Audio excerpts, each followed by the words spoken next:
Okay. Awesome. All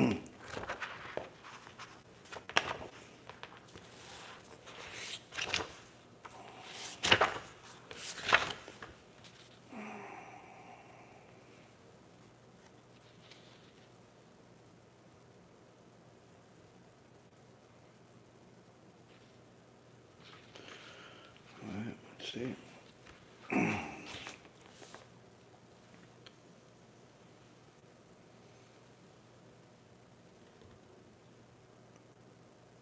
Mesh, Bauch, School Mitzvot. Mic check.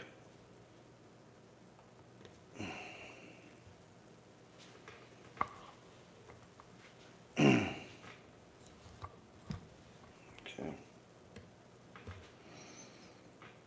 Sounds good on YouTube. Very good.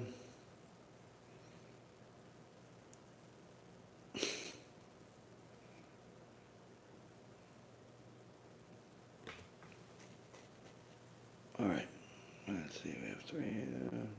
Okay, let's get started. B'Shem Hashem Na'aseh v'Natzliach, Shiur Torah, Bruchim Habayim. We're back here on our Wednesday night, Stump the Rabbi, where after some Divrei Torah, you guys will ask some questions, and BeEzrat Hashem, HaKadosh Baruch Hu will give us the answers. We'll also get the answer for last week's big question that some of you have answered, and Baruch Hashem, a few of you have gotten really close to getting the right answer. A couple have actually gotten the right answer, and Baruch Hashem, many have tried. Tonight's shiur is going to be for the Refuah Shlema and Hatzlacha Rabba for Rav Ephraim ben Shulamit, Rabbanit Sarah bat Anat, Rabbanit Levana bat Sarah, Sarah bat Levana, Avi Mori David ben Nesriya, Imi Morati Doris bat Zora, Ovadia ben Levana, Yosef ben Levana, Sarah bat Sarah, and Naomi bat Sarah. HaKadosh Baruch Hu bless them, and all of those that continue to watch our shiurim, learn with us, and BeEzrat Hashem support our organization. Anyone that wants to donate to support can go to bhtorah.org. That's BH Torah, B as in BeEzrat, H as in HaShem, Torah, TORAH.org. You could donate over there. You could also do something wonderful like sign up for monthly donations. If you have any issues, obviously you can always contact us. There's plenty of other ways to donate, but I've gone over that in the past, and we have obviously a lot to learn together. Also, for those of you that want to order books, USBs, things of that nature, there is the Kiruv store, kiruvstore.org. And last but not least, for those of you that like to watch the shiur on the app, there's going to be some major updates coming to the app, BeEzrat Hashem, very soon. So just tune in and obviously download it. Also, last but not least, the BH Kids channel, Baruch Hashem, has been making a lot of kids happy, and some parents as well. We released another new video on the BH Kids channel during the the morning of the fast, so it certainly helps some parents to have their kids busy for at least 25 minutes watching nice, beautiful shiur with the kids in the background, Baruch Hashem, and highly recommended for all kids, and big kids and small kids. It's appropriate for everyone. I know that there's some of you have asked me if it's appropriate for specific, unique cases, whether, if kids with disabilities, kids with, all types of health issues, that you really have to determine on your own, unless I personally know the kid. But generally speaking, whether it's a kid that's 3 years old or a kid that's 30 years old, it's appropriate.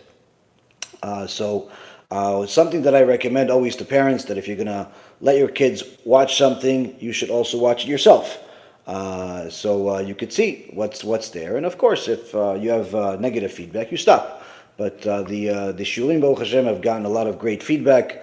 A lot of people are happy about the fact that this is out there. It's a very different type of shiur, some animation, and a version of myself that most of you are not familiar with, because many people are familiar with the lectures for adults like we're doing tonight. Some of you have even said they can't even watch it as adults because because they're used to the different version of me already, and it's hard for them to watch me as a someone that's teaching little kids. So for each his own, Baruch Hashem. So we have ourselves our Parashat Pinchas. Parashat Pinchas is full of treasures as usual, with all of the things that we have in the Torah. Every parasha has treasures. This is a parasha that typically comes around the time where we have the 3 weeks, and during these 3 weeks, we recently just posted on the WhatsApp groups and on Facebook the different halachot that are relevant to the 3 weeks. I'll go through them quickly, just for anyone who has not seen it.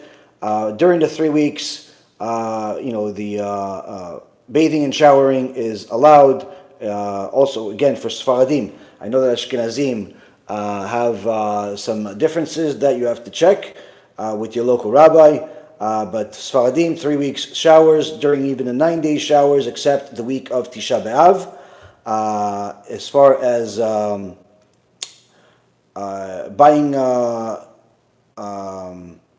buying new clothes, you're allowed to buy new clothes, but not allowed to wear new clothes because you can't say the Shechianu during the 3 weeks. During the 9 days, you're not allowed to buy clothes even, unless it's a major deal that you would lose out. I think that every day seems to be a major deal in the world, so I don't think anything is like that is really relevant. As far as changing sheets, of course, that's allowed throughout all of this time. Cutting nails is allowed throughout all of this time, except on the week of Tisha B'Av. Eating meat and wine is allowed during the 3 weeks. As far as from the second day of Av, you're not allowed to eat meat with the exception of Shabbat and Havdalah. And also Suda Revit, the Milaveh Malka. For engagements, marriages, and so on, engagements are allowed throughout all of his time to get engaged, but no parties. Flying is allowed during the 3 weeks, but not during the 9 days.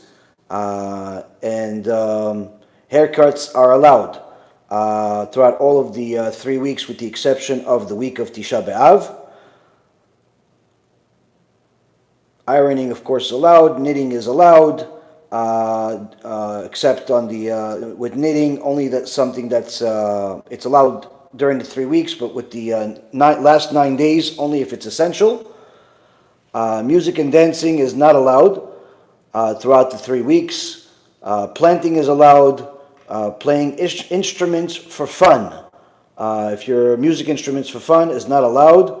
But practicing, or if it's your profession, it's allowed during the 3 weeks, but not during the 9 days. I had a question like that come up last year with somebody that does sewing for a living, and I explained that to her. This year, I had today somebody that was actually in the music business, teaching people how to play instruments, and I sent them this information. So this is certainly relevant for some people that are in the business. For most people, it's not. As far as repairing clothes, it's allowed throughout the entire time. Shechianu, as I said, is not allowed. Swimming is allowed during the 3 weeks, but not during the 9 days. But of course, swimming is only allowed if it's in a modest setting, meaning men swim alone where there's no women, not even a women lifeguard. As far as the same thing with women are able to swim alone, as long as there's no men there. And there is a problem, according to many poskim, if the lifeguard is a male. So certainly you have to remember that if you're going to be swimming, regardless of whether you're alone or you are with other women, you always have to be modest, meaning the bathing suit has to be modest. It cannot be like the animals of the world walk around with no clothes. As far as washing, wearing clean clothes, that's allowed throughout the entire time, with the exception of the week of Tisha B'Av, and no weddings throughout this time. Now, somebody asked me about the situation where somebody invited her to a wedding that is going to happen during the 3 weeks that apparently was approved by some rabbi. Now, that's obviously not an Orthodox rabbi. It cannot be an Orthodox rabbi. It's certainly more like reformed, deformed. It's certainly not something that, whether you're Ashkenazi or Sephardi or Hasidish or any other form of Orthodox Judaism, no one is having a wedding during this time unless you are changing the Torah. Now, this of course brings us to the matter at hand, which is of course the holy parasha, Parashat Pinchas, which is reminding us each year of the obligation that every single Jew has to protest and rebuke when they see people desecrating the name of God, desecrating the Torah. And of course, this is a mitzvah that Pinchas ben Elazar ben Aaron HaKohen fulfilled at the utmost, most unique, most extraordinary way in history. And this is not what we are supposed to do today, as far as take a gun or take a spear or take something that could kill somebody. This is not what the mitzvah is today, because no one is zealous like Pinchas was. But that does not mean that we are recused from this. That does not mean that we're not allowed to rebuke anymore, like some heretics think or some heretics teach, that there's no more mitzvah of rebuking. The Rambam specifically writes in the 13 Ikarim and the 13 Principles of Faith that the same Torah that Moshe Rabbeinu got and gave to Am Yisrael is the same Torah that we have today, and it will never change, meaning every single mitzvah is relevant. Every single mitzvah is applicable. The fact that we are not able to bring sacrifices to the Bet HaMikdash right now because there's no Bet HaMikdash does not mean that the mitzvah was canceled. It just means it's not possible.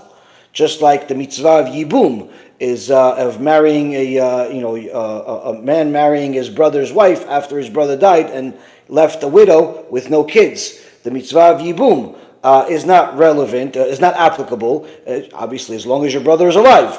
But the point being is that people have to understand that all of the mitzvot of the Torah are applicable, are relevant to this generation. Anyone that tells you otherwise is simply falling in the category of heresy, because the Torah doesn't change. Now, with that being said, it is well known that the mitzvah of rebuking is extremely difficult for people to do. People don't like conflict. People don't like to put themselves or other people in uncomfortable situations. And of course, I understand.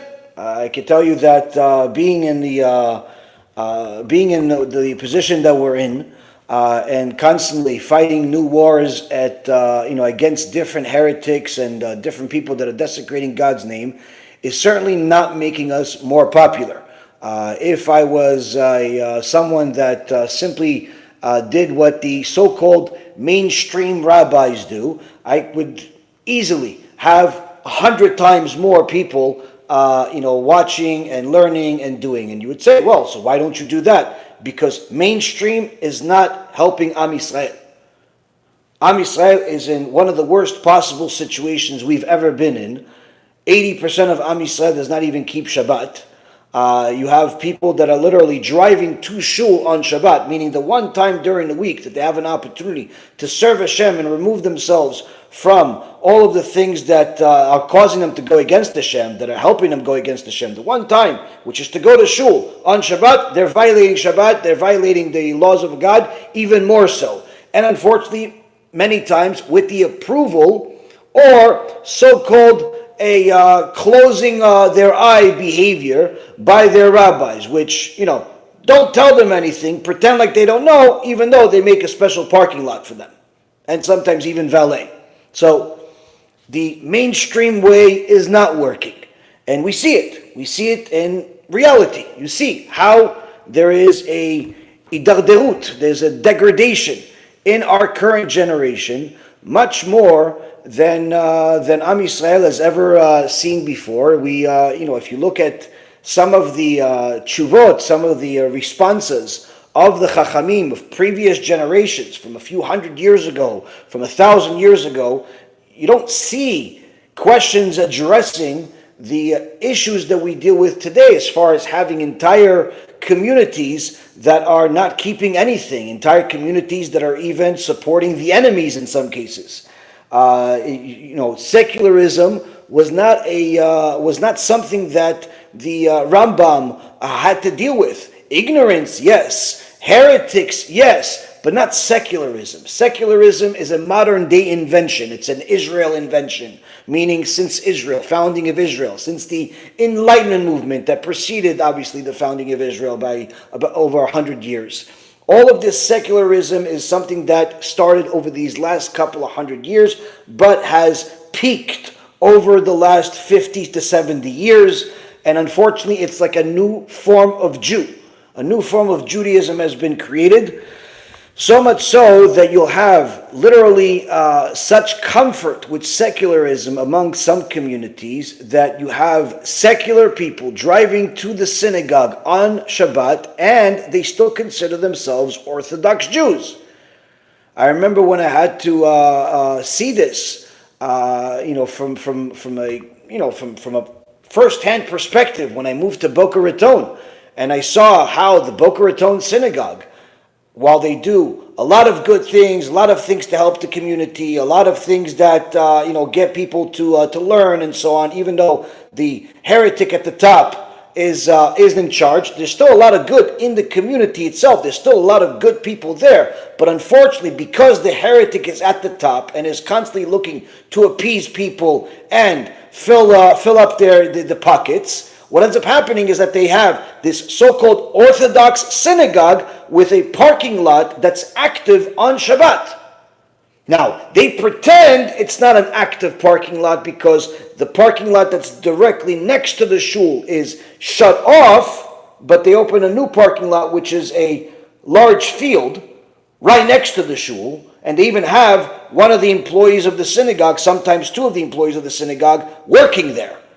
So it's a ridiculous insult to the intelligence of any member that actually cares about Shabbat, even more an insult to Kadosh Baruch Hu. And of course, there has been times where people have approached the synagogue to ask them not to allow this, to ask them even to help them not allow it by simply buying the land, and they won't allow it. Why? Oh, we want to cater to everybody. Now, this mentality of catering to everybody while making them think that they are Orthodox Jews while they're driving to Shabbat is obviously a desecration of the Torah. It's a desecration of a Kadosh Baruch Hu's name, but it's not easy for people to speak out against this stuff. Hence the reason why you see this in many communities, unfortunately, but very few people speak about it.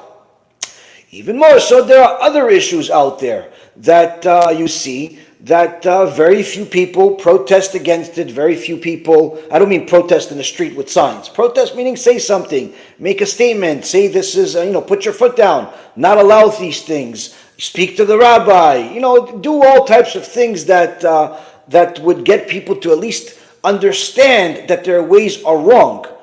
We're seeing a lot more political correctness in the communities to the point where there is a mix of reform within the Orthodox community, and very few people are even able to tell the difference until they look into the details or until they actually learn some Torah. Now, on one end, it would seem like all of us, and I can tell you myself, 10 years ago in my shiurim, you would see, I would tell everybody that they should rebuke. But after over a decade of experience, and of course seeing and hearing a lot of the stories, I can tell you that everybody should not rebuke. Some should, but not everyone. And I don't mean that you shouldn't fulfill the mitzvah. What I mean is that you shouldn't fulfill the mitzvah by speaking to somebody as a form of rebuke, but rather fulfilling the mitzvah of rebuking by doing other things, such as giving people a Shiur Torah USB that you can get from our store for free. You can get the books to these people. You can invite them to a Shiur Torah that discusses Shabbat or whatever the issues are, or simply teaches Mussar. You can rebuke in other ways. And why is that the case? Why not rebuke?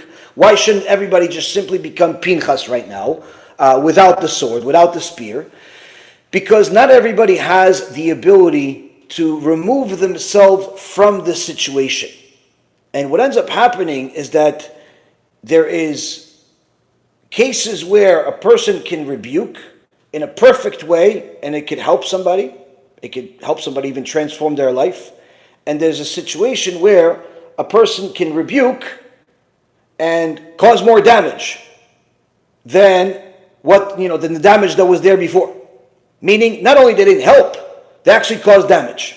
So here, we're going to learn a little bit about what Pinchas did and what are we supposed to do, and why there is a difference. So the Torah starts, Rabotai, with after the extraordinary event that took place where there was Pinchas ben Elazar ben Aaron HaKohen, who is written in such a format, even though we never met him before. We met him at the end of Parashat Balak, but we didn't meet him, in the earlier parts of the book of Exodus. We're meeting him here. But this tzaddik, this Kodesh Kodashim, defended the honor of God and thereby saved all of Am Yisrael. In so many words, HaKadosh Baruch Hu himself is saying, we, all of the Jewish people in the world today, are only alive because of Pinchas' act. Because of what he did, because HaKadosh Baruch Hu was at a point where the wrath came and was not supposed to stop. He was, in essence, in the process of annihilating all of Am Yisrael. And if it wasn't for the zealous act of Pinchas to defend the honor of HaShem by killing Zimri and Cosby in the middle of their horrific act of immorality, HaShem would have continued that horrible decree and killed all of Am Yisrael. But this plague that came, that killed people, it wasn't like coronavirus where you're talking about a whole process that took a couple of years with vaccines, with the news, with lies, with conspiracies, with Chilul Hashem. No. This is, a matter of minutes. 24,000 Jews died. In a matter of minutes, 24,000 Jews died. Now, after Am Yisrael went to the stores of the Midianim and fell for the trap, ended up committing immorality, ended up committing idolatry, Moshe Rabbeinu decreed death penalty to all of the people that failed. When the leader of the Shimon tribe saw it, Zimri, he decided to show Moshe Rabbeinu who's boss. You're not going to tell my people they're going to die. You're not going to tell us what to do. And he did what he did. And of course, what he did was as wrong as can possibly be. And Pinchas killed him. Now this week's Parashat Pinchas, deals with the after effect. Because after Pinchas killed Zimri, and the plague stopped, many of the people didn't put the two and two together. They realized, yes, Hashem punished us, killed 24,000 people, and Pinchas killed another one, but didn't necessarily think that Pinchas stopped the plague. In fact, the proof that they didn't realize it is because instead of thanking Pinchas for saving their life, they started making fun of Pinchas. And as the Gemara says in Masechet Sanhedrin, that the people started mocking Pinchas and his zealousness and his righteousness, to such an extent that they said, well, who is this guy? Who does this guy think he is, that he's going to kill somebody because what? He's all of a sudden, he's this big tzaddik, he's killing sinners. He's the guy that his father used to bring sacrifices to the idols. And he's trying to prove to us that he's not like them, so he's overcompensating. It's like, unfortunately, what people that haven't learned Mussar, say about Baalei Tshuva and converts that are zealous for Hashem, that are fiery, that want the truth and nothing else, where they say, hey, who is this new Baal Tshuva? What? He's saying to people to be quiet while we pray. What is this guy, religious for what, 2 or 3 years? Now all of a sudden he's going to run the show. What, he's a Moshe Rabbeinu? Who is this guy? New convert. What does he convert? 5 years ago? 10 years ago? What is he now? Going to tell us that he knows Torah all of a sudden? What? All of a sudden he knows more halachot than us? And unfortunately, people use this horrific sin. And it is a sin to remind somebody of their past. That is a past that is not for the sake of helping that person, but rather in order to embarrass them, to remind somebody that they did tshuva, to remind somebody that they used to eat pig, to remind somebody that they used to be an immoral person after they've done tshuva. The Rambam says in Hilchot Tshuva, it's 100% a sin.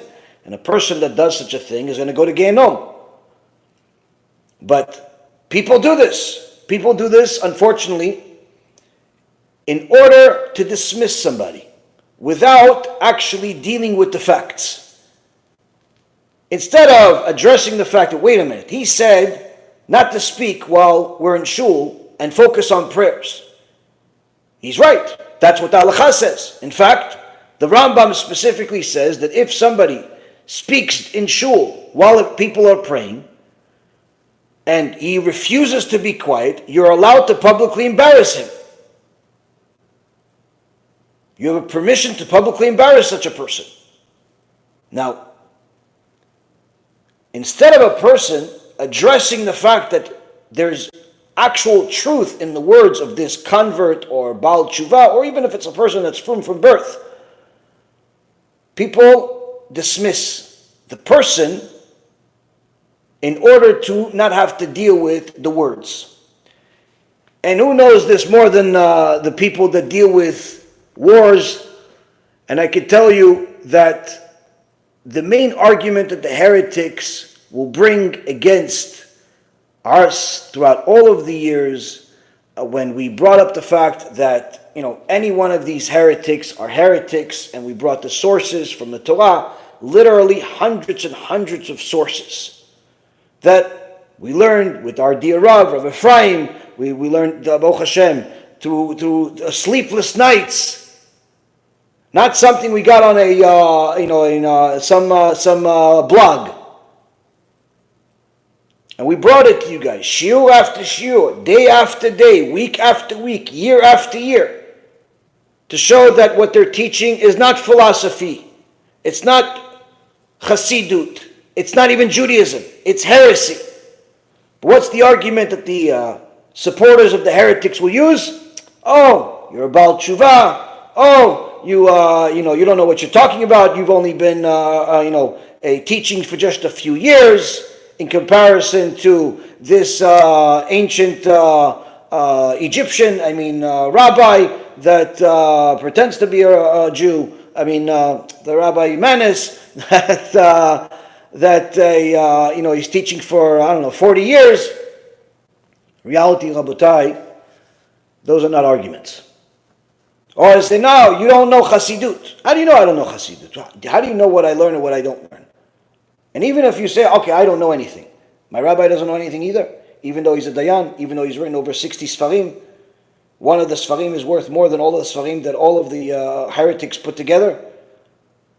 Sfarim that have askamot from Gedolei Ador. And even if you say, okay, he doesn't know us, the other Dayanim also don't know. None of the Dayanim, nobody knows anything except you. Nobody knows Chassidut. It's a secret. You and your Mechalei Shabbat students. So, what's the argument? The argument is to dismiss the person. Dismiss the person so you don't have to deal with the facts.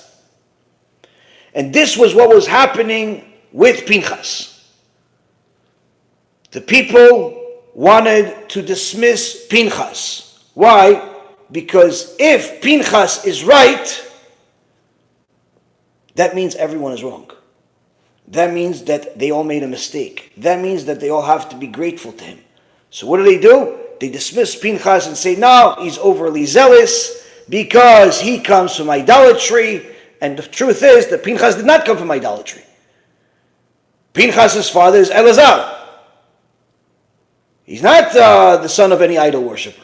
What are they talking about? I said, yeah, but his grandfather. His grandfather is Yitro. Yitro is Kadosh. Yes, Yitro was an idol worshiper, but Yitro has an entire parasha written after him, parasha of Matan Torah, because of how righteous Yitro was. Yitro abandoned all the money, all the honor, all the idolatry in order to go serve Hashem. But these ridiculous people make the connection, make in such a fashion where they literally distort the facts in a very ugly way just to dismiss Pinchas. And therefore HaKadosh Baruch Hu says, Pinchas ben Elazar ben Aaron HaKohen. Pinchas, the son of Elazar, the son of Aaron HaKohen.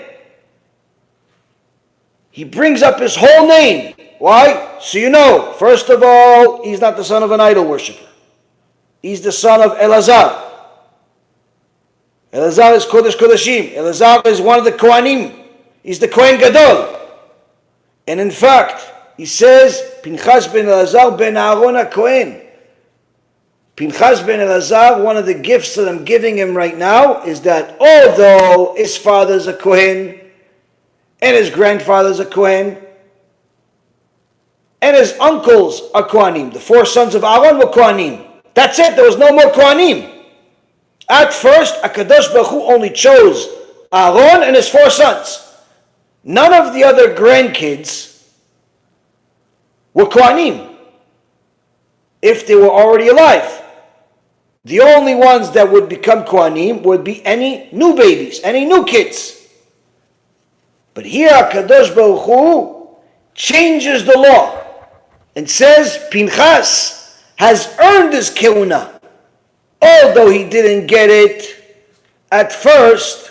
Now he's the ideal Kohen. Pinchas ben Elazar becomes the Kohen Gadol at some point when he goes and he fights Midian, and then eventually he kills Bilam.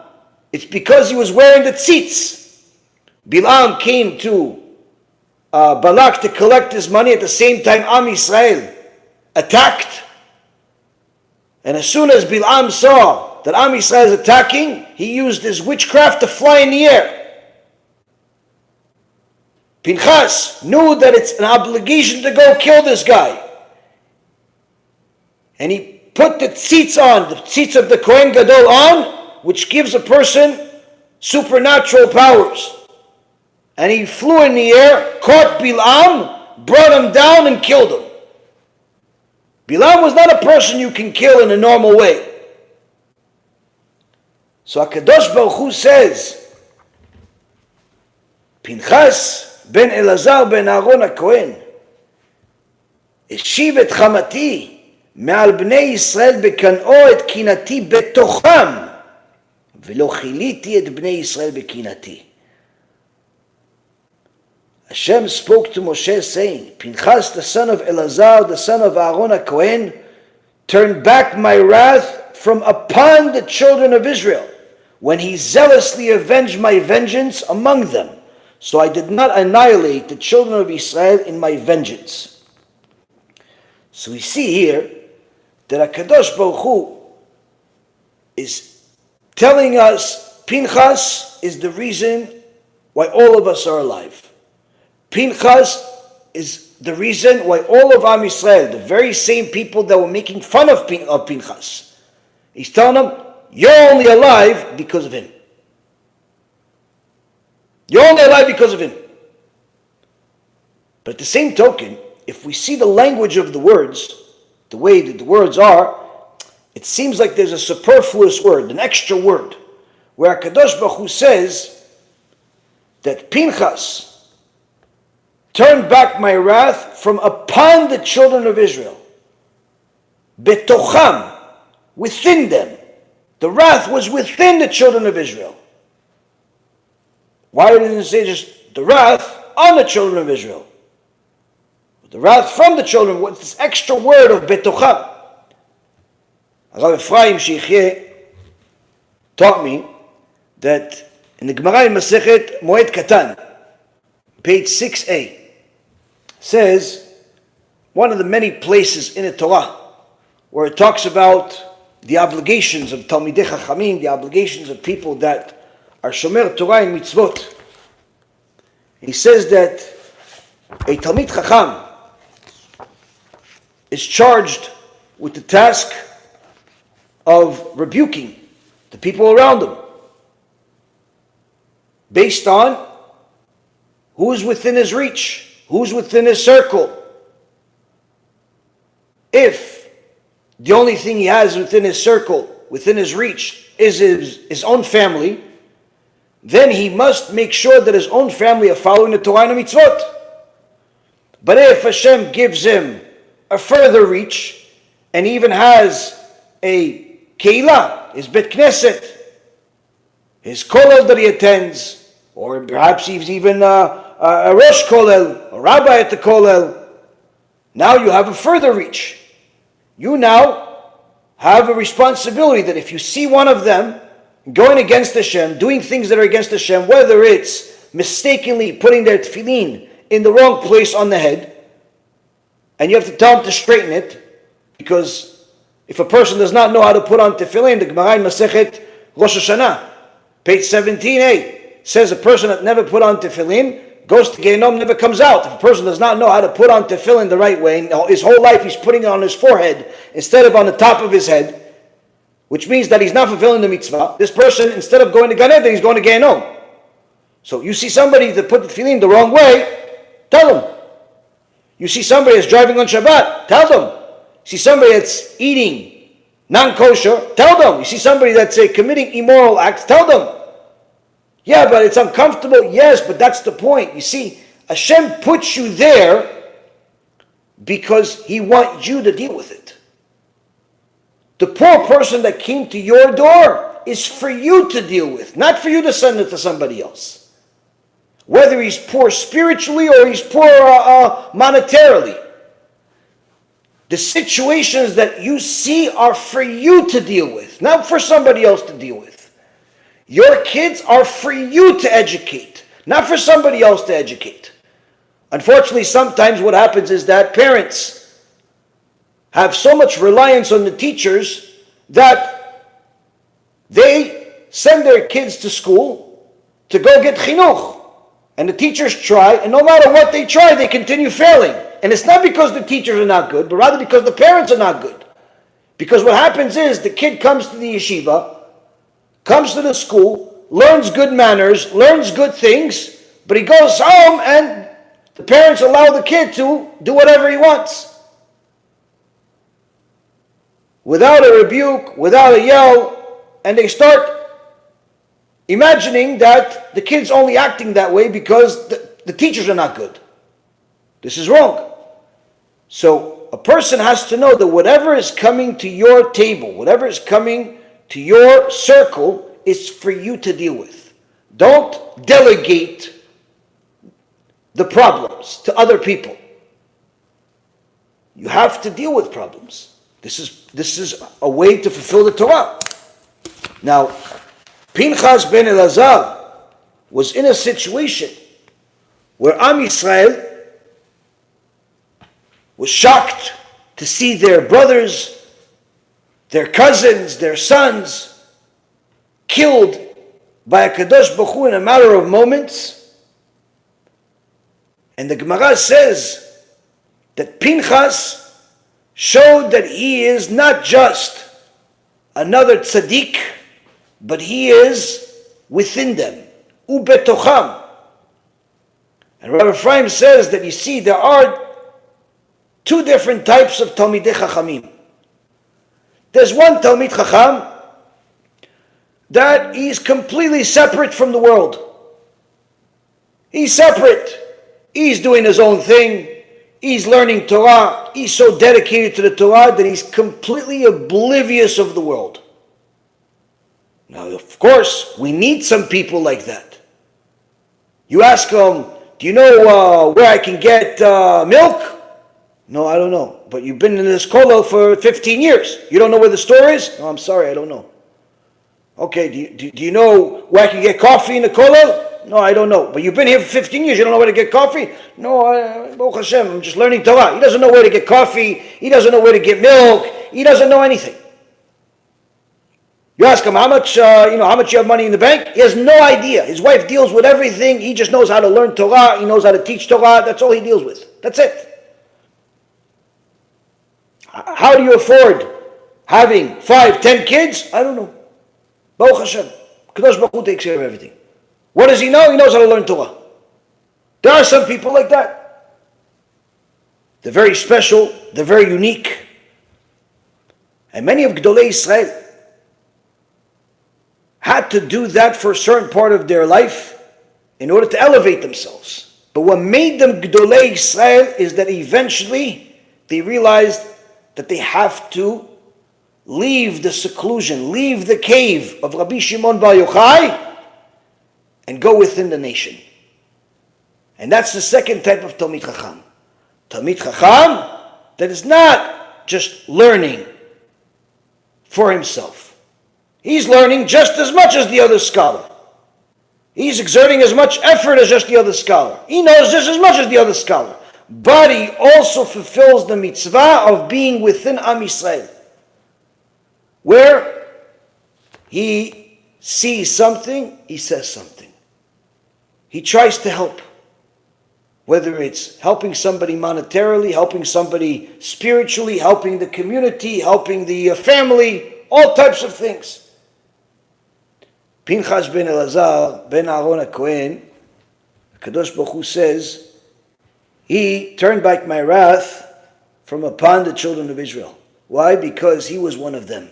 He was one of Am Yisrael. He wasn't just one of these tzaddikim that just was in his cave by himself, didn't care about what everybody else is doing. No, he cared about every single Jew. The reason why he did what he did was not only because he loved HaKadosh Baruch Hu, was not only because he feared HaKadosh Baruch Hu, but rather because he loved Am Yisrael. And he knew that Am Yisrael is going on a path of no return, and if he does not protect the honor of HaKadosh Baruch Hu, chas v'shalom, the whole thing could be done. The whole world could be destroyed. Now, HaKadosh Baruch Hu says that due to this zealous act that some people were making fun of, HaKadosh Baruch Hu took the vengeance that he had, he took it and removed it. Because Pinchas protected the covenant. Pinchas brought mercy to the world. As Chazal says in many places, people that are truly zealous for the sake of HaShem bring mercy to the world, even though to be zealous creates conflict. To be zealous creates turmoil. To be zealous creates what it seems to be problems, discomfort. But HaKadosh Baruch Hu says that if it's the right type of zealous, then it brings mercy to the world. Now, if we look at Pinchas's act, we can learn a lot. Because Pinchas didn't have to prove himself to tell people what his motivation was. HaKadosh Baruch Hu did that for him. HaKadosh Baruch Hu did it for him by putting a signature on the whole act. Number one, Pinchas is now Kohen Gadol. Number two, I'm giving him Briti Shalom. What's Briti Shalom? Shalom is the name of the Shekhinah. The Shekhinah will be upon Pinchas forever.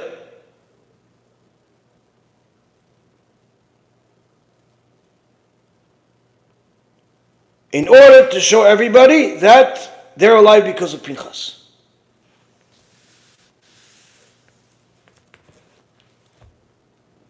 But sometimes person can think that they're zealous for the sake of HaShem, but they see that they're not only not becoming Kohen Gadol, they don't see the Shekhinah upon them. In fact, all they see is the Shekhinah upon them. They see the neighbors complaining about them. Oh, when will he shut up? When will she shut up? When will she leave us alone? Why don't they just move away? People only complain about them. Nobody wants to come next to them. If you see that everybody runs away from you, it's not a good sign. Now certainly, it's important for a Talmid Chacham, it's important for every Jew to have Yirat Shamayim, to have a certain image of themselves that's respectable. So if you say something, people listen. But if nobody wants to listen to you, and the second you start talking, people run away, or they simply space out, so they might as well run away, or they completely ignore everything you say, if nobody wants to come to your house to say hello, if nobody wants to say hello at all, if nobody wants to even admit that they're your friend, there's something wrong with you. No less than there's something wrong with them. Why? It means that there is a flaw in your zealousness. Because the Gemara testifies, in the Gemara Masechet Brachot, a person that has Yirat Shamayim, Dvarav Nishmaim, the words that come out of his mouth are heard. What does that mean, Dvarav Nishmaim? What does it mean, they're heard? It means that HaKadosh Baruch Hu opens the hearts of people, opens the minds of people to become receptive to those that have Yirat Shamayim. Which means that even if you're saying things that are true from the Torah, if you do not have Yirat Shamayim, guess what? They're going to go from one ear out the other. No one's going to want to listen to you. Even if they're religious, even if they're good people, they're not going to want to listen to you. Why? Because HaKadosh Baruch Hu is not tuning your mouth and their heart in the same channel. Their heart has Yirat Shamayim, your mouth has ego. And therefore, people run away. Now, when a person wants to be zealous, they have to ask themselves, why? Why do you want to be zealous? Do you want to be zealous because you like to tell people what to do? Because you like for people to listen to you? Then that means that you're not really zealous for the sake of HaShem. That means you're zealous because of your ego. You're zealous for yourself, not for HaShem. And therefore, your words will not be heard. If you just like to tell people what to do, if you just like to tell people that they are wrong and you're right, even if you are right and they're wrong, guess what? It's not going to help. Because your mouth that's full of ego and their heart are not tuned in the same channel. HaKadosh Baruch Hu will only tune the heart to the same channel as Yirat Shamayim. If you have Yirat Shamayim, people will listen. The more Yirat Shamayim, the more channels you tune into. It becomes like a universal channel. Where the greater the Yirat Shamayim, the greater the fear of heaven, the rebuker, the zealous person has, the more people tuned in to listen to what they have to say, but not just listen for entertainment purposes. Not just listen because they're a good speaker. Moshe Rabbeinu was not a good speaker. Moshe Rabbeinu had a speech impediment, a stammer and a stutter. He wasn't able to say nearly half the letters in the Hebrew alphabet.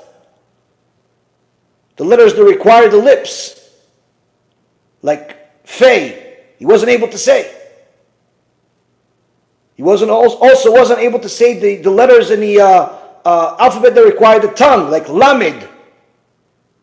Nearly half the alphabet, more than half the alphabet, Moshe Rabbeinu was not able to say, unless he was speaking Torah, where the voice of HaKadosh Baruch Hu was coming out of his throat. But Am Yisrael did not listen to Moshe Rabbeinu because he was a good speaker. HaShem intentionally made him a terrible speaker. But his Yirat Shamayim tuned into everybody's hearts. tuned into everybody's hearts. So, which means that the higher level of fear of heaven that a person has, the more channels their words tune in with, which means that even the one that's not interested will listen, will be receptive, will change. Even the one that's a heretic will be receptive. And a person that sees that there is so-called zealousness, instead of getting people closer to Hashem, it's destroying relationships. Nobody wants to talk to them. Their friends don't want to be friends with them anymore. Their family doesn't want to be their family anymore. Their spouse doesn't want to be their spouse anymore. Their kids are looking forward for them to go to work. Abba, when are you going to work? What do you mean when I'm going to work? It's 9 o'clock, I just came back. Oh, okay. You're not going to work at night? No, I just came back. Oh, okay. You can't get another job though at night? Why do you want me to not be here? Oh, no, it's not that I want you to lay here. No, it's good. It's nice to have you here. All right, you know what? I'm tired. I'm going to sleep. You're tired? I thought you were. No, just because you're not working. No, because I'm tired. I'm going to sleep. What happened? The kids don't want to be next to him. The wife don't want to be next to him. Nobody wants to be next to him. Why? Because he's so zealous. But he's not zealous for Hashem. He's zealous for himself. And unfortunately, Rabotai Karim, this type of zealousness is not kiruv. It's the opposite. It's richuk. It distances people away from Hashem. It makes the Torah look ugly to people. It's because people are doing it for the sake of themselves. They went and learned something, whether it's from a shiur or from a book or from wherever it is, and now they want to preach it to the world, not because they want to help people, but rather because they want to show people that they are smarter. They want to show people that they have more knowledge. They want to show people that they are more righteous. Even if they're saying this to their own rabbi that helped them do tshuva in the first place. And this is one of the worst things, where a person gets out of the path to Gehenom, starts doing tshuva, starts keeping Shabbat, starts learning, starts doing a bunch of things, and then all of a sudden he wants to come to his rabbi and teach him Torah. Oh, Rabbi, listen, I heard that such and such and such. Okay, good. Chazak u'baruch. Thank you very much. Chazak u'baruch. Oh yeah, but I didn't see the rabbi doing such and such that I heard. Well, okay. What, you didn't know? And they start looking to compete with the rabbi. All that shows is that they have not learned Ilchot Talmid Chacham in Shulchan Aruch. The section in Shulchan Aruch talks about the laws of being a Talmid Chacham and how to deal with them. How to deal with Torah scholars, how to deal with your rabbi, how to be a Talmid. Unfortunately, Rabotai Karim, most people are completely oblivious of the laws, but they still preach the laws in such a fashion as if they know more than everybody else. But then they're disappointed when it doesn't work, when their house is being broken. So here we see, Rabotai, that if you're going to be zealous for the sake of Hashem, Hashem himself testifies, not only will it work, but it'll be considered as if you saved that other person's life and eternity. And it will literally save all of Am Yisrael. As the Gemara in Masechet Chagigah says that HaKadosh Baruch Hu was looking for somebody to rebuke Am Yisrael before he destroyed the Bet HaMikdash. And if there was even one single rabbi that was rebuking anybody at that time, aside from the prophet Jeremiah, Hashem would have simply not destroyed the Bet HaMikdash, given them more time to do tshuva, but nobody was rebuking. Even though there was Torah scholars, no one was rebuking. No one was helping people actually do tshuva, change their ways. Now, if a person is in a position to rebuke, they have to first ask themselves, why am I rebuking? Am I rebuking because I want to help this person? Get closer to HaShem? Do tshuva? Or because I want to show this person that I know more than them? Because if the second is the reason, it's better off you don't rebuke. And that's why I tell people, every one of us is growing, every one of us is learning, every one of us is in a different position in life. The best thing for you to do to help people is give them a USB, give them a CD of Shiur Torah, give them a link of the Shiur Torah, give them one of the books that we have. Let us do the job. Let us do the job. Because either way, even if you tell them something and they're interested, they're still going to be in a position where they need further education. You can't become their rabbi. You can't become their rabbanit. They have to actually have somebody that dedicates their life to it. So the further education needs to come from someone anyway. It's better to share the information rather than become the source of the information. That way, you won't have to feel the embarrassment of realizing that in reality, as much as you like to rebuke, you don't actually have Yirat Shamayim because you're not actually helping anybody. Now, the problem with those that rebuke, that are not doing it for the sake of heaven, is that even if you tell them everything I just said, usually they're not going to see it in themselves. They're going to completely delude themselves to thinking that really their real reason of rebuking is to help other people, even though it's really not. So how do you know? Ask yourself, what forms of rebuke have you exercised to help Am Yisrael so far? And usually people say, well, I told them stuff. Or I shared some things with them and I told them stuff. I told them yes, I told them no. Okay, fine. So that means you think that you're doing it because you want to help Am Yisrael. Fine. What else did you do to help Am Yisrael? Aside from your speeches, aside from your yelling at them in the middle of the shul. What else did you do? Aside from throwing rocks at them because they were driving on Shabbat. Aside, if you think that's a help. What else did you do to actually help? Well, and they're dumbfounded. They don't really know the answers. Rav Shlomo Sharvit, our Rosh Kollel, as you saw, on one end, Rav Sharvit in his shiurim, he's like an angel.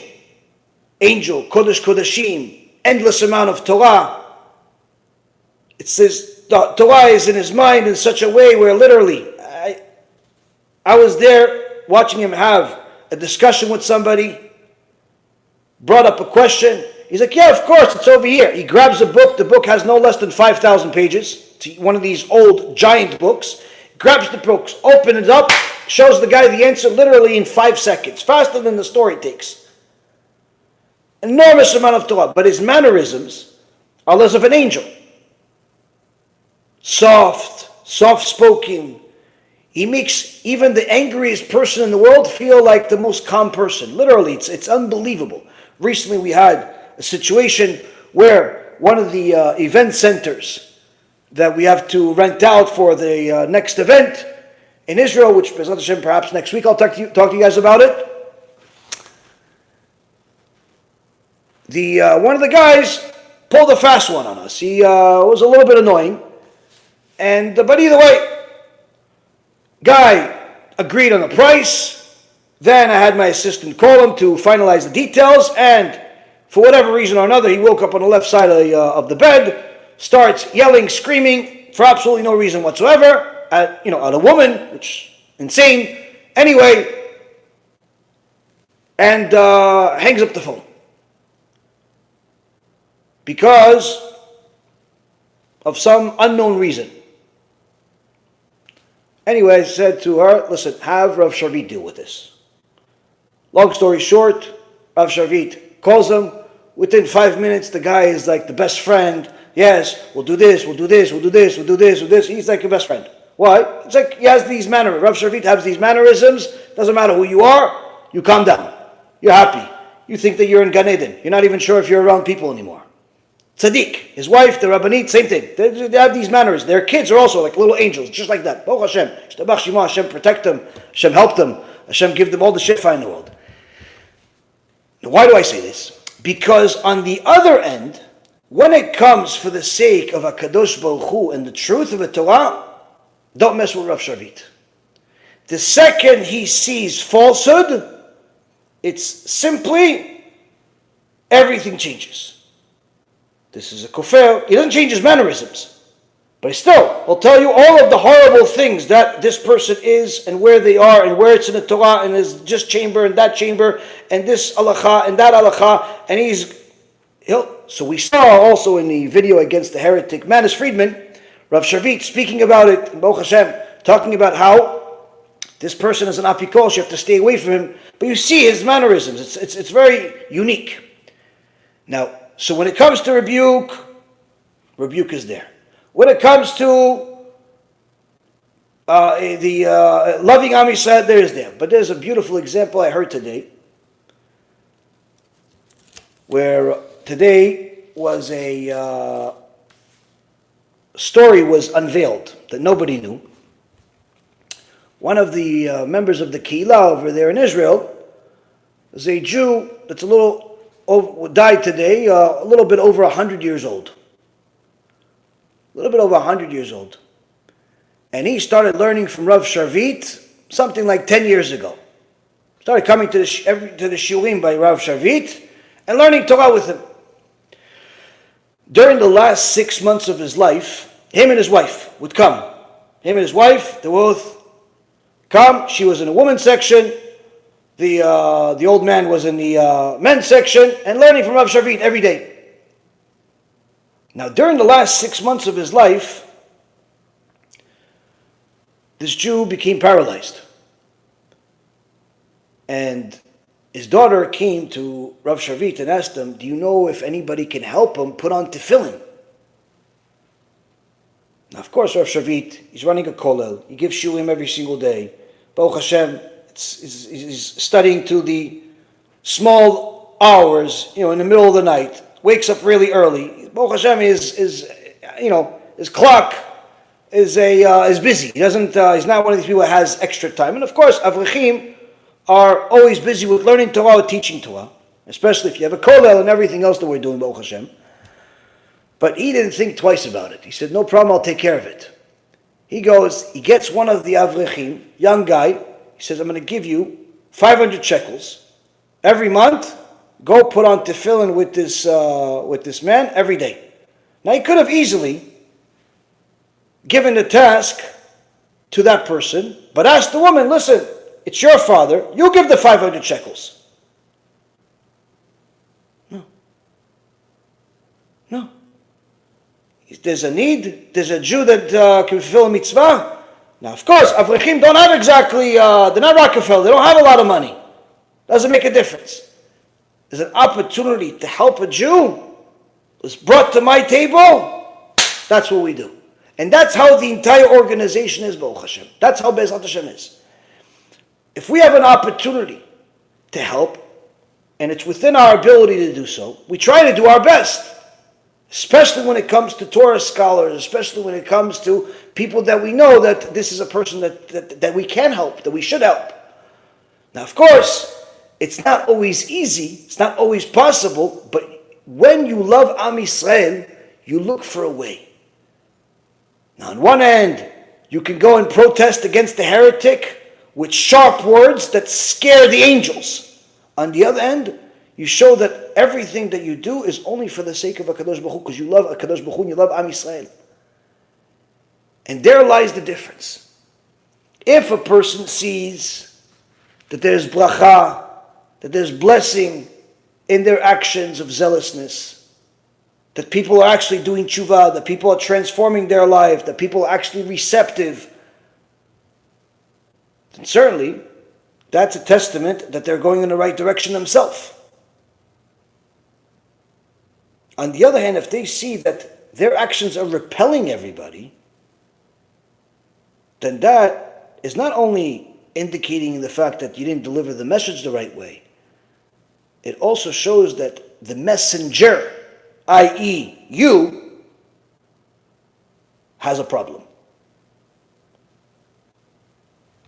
And this is one of the things that every single person has to be conscious of.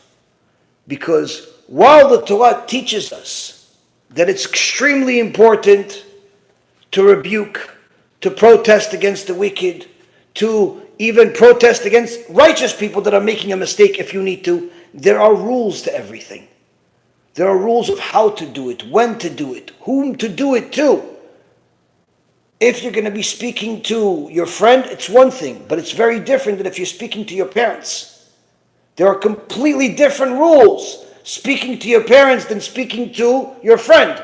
Your friend, you can go speak to them freely. Of course, with respect, but freely. Your parents, you want to rebuke them? World of difference. World of difference. You have to pretend like you're not really sure, but you learned it. Maybe we should learn it together. I'm not so sure. There's a completely different laws of how to rebuke your parents. And I highly recommend you guys don't rebuke your parents directly. And like I said, give them the shiurim instead. And even if they don't watch it, try again. Just like a marketing company, just like the pizzeria, just like the company selling air conditioners, just like the company that's selling cars. They keep sending the flyers even though they know 99 out of 100 are going to throw it away. Why do they keep sending flyers, 100 flyers a year to the same customer even though they know he's going to throw out 99? Because one of them he's going to buy and that's it. It makes the other 99 worth it. Same concept. You send shiurim to people. They're not going to watch it. They're not going to watch, but you keep sending. Why? One day they're going to watch. And that one day, it's worth it. Now, when a person takes everything that we learned from the Torah and takes it to heart, they can literally become a mizakeh rabim, someone that is helping people do tshuva. Whether you are helping people do tshuva by helping our organization by donating, or by distributing books, or by sharing the lectures, or by arranging lectures, or you have the gift of gab and you have Yirat Shamayim to go along with it and you actually able to help people, or you do all of them because you really love Am Yisrael, you love HaShem, so you want everything you can get your hands on. You could pretty much do all of it. You could put yourself in a different category. A different category where the Gemara in Masechet Moed Katan says the people that helped Am Yisrael do tshuva were in a different category. And it gives us a few stories on page number 25. 25a, 25b, several different stories. Masechet Moed Katan is full of stories, full of amazing things in it. I highly recommend. It's a small Masechet. When Rav Huna died, the sages of Am Yisrael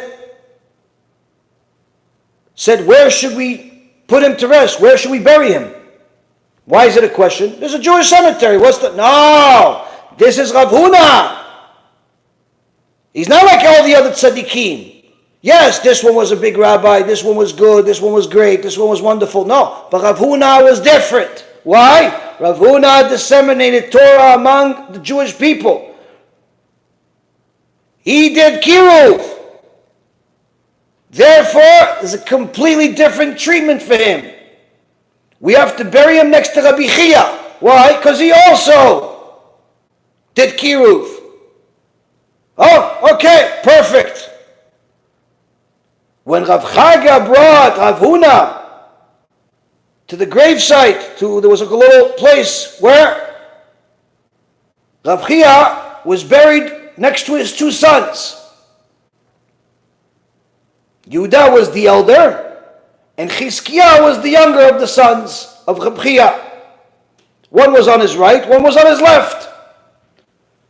Since Chizkiah was the younger one, Rav Chaga said there's a grave there, he's buried in there. But he wants to bury Rav Huna. Rav Huna is not just a tzaddik, he's a kiruv rabbi. So Rav Chaga says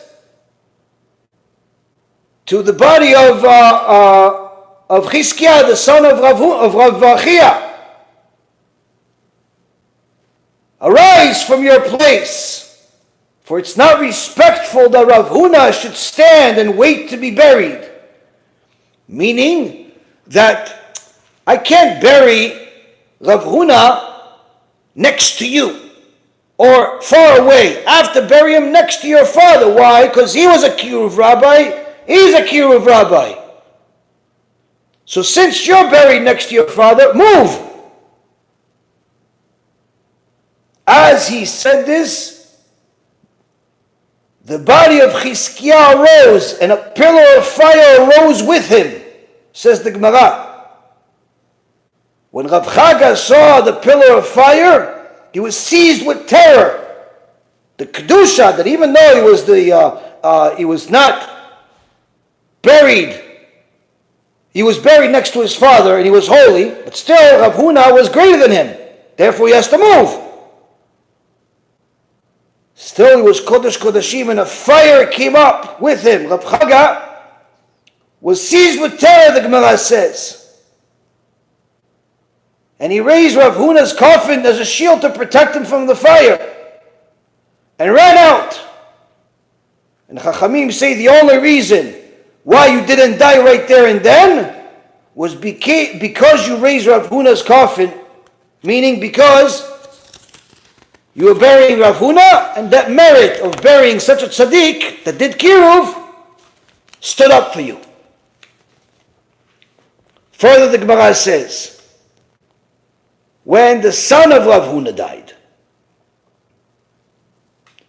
at the same time, Rav Hamnuna, also, Rabbi Bar Huna, that's the son of Rav Huna, he died at the same time as another sage named Rav Hamnuna. Now they went to go bury both of them at the same time. And the community was following the people that were going to carrying the bodies on camels. There was a couple of Arabs. Then they got to a narrow bridge.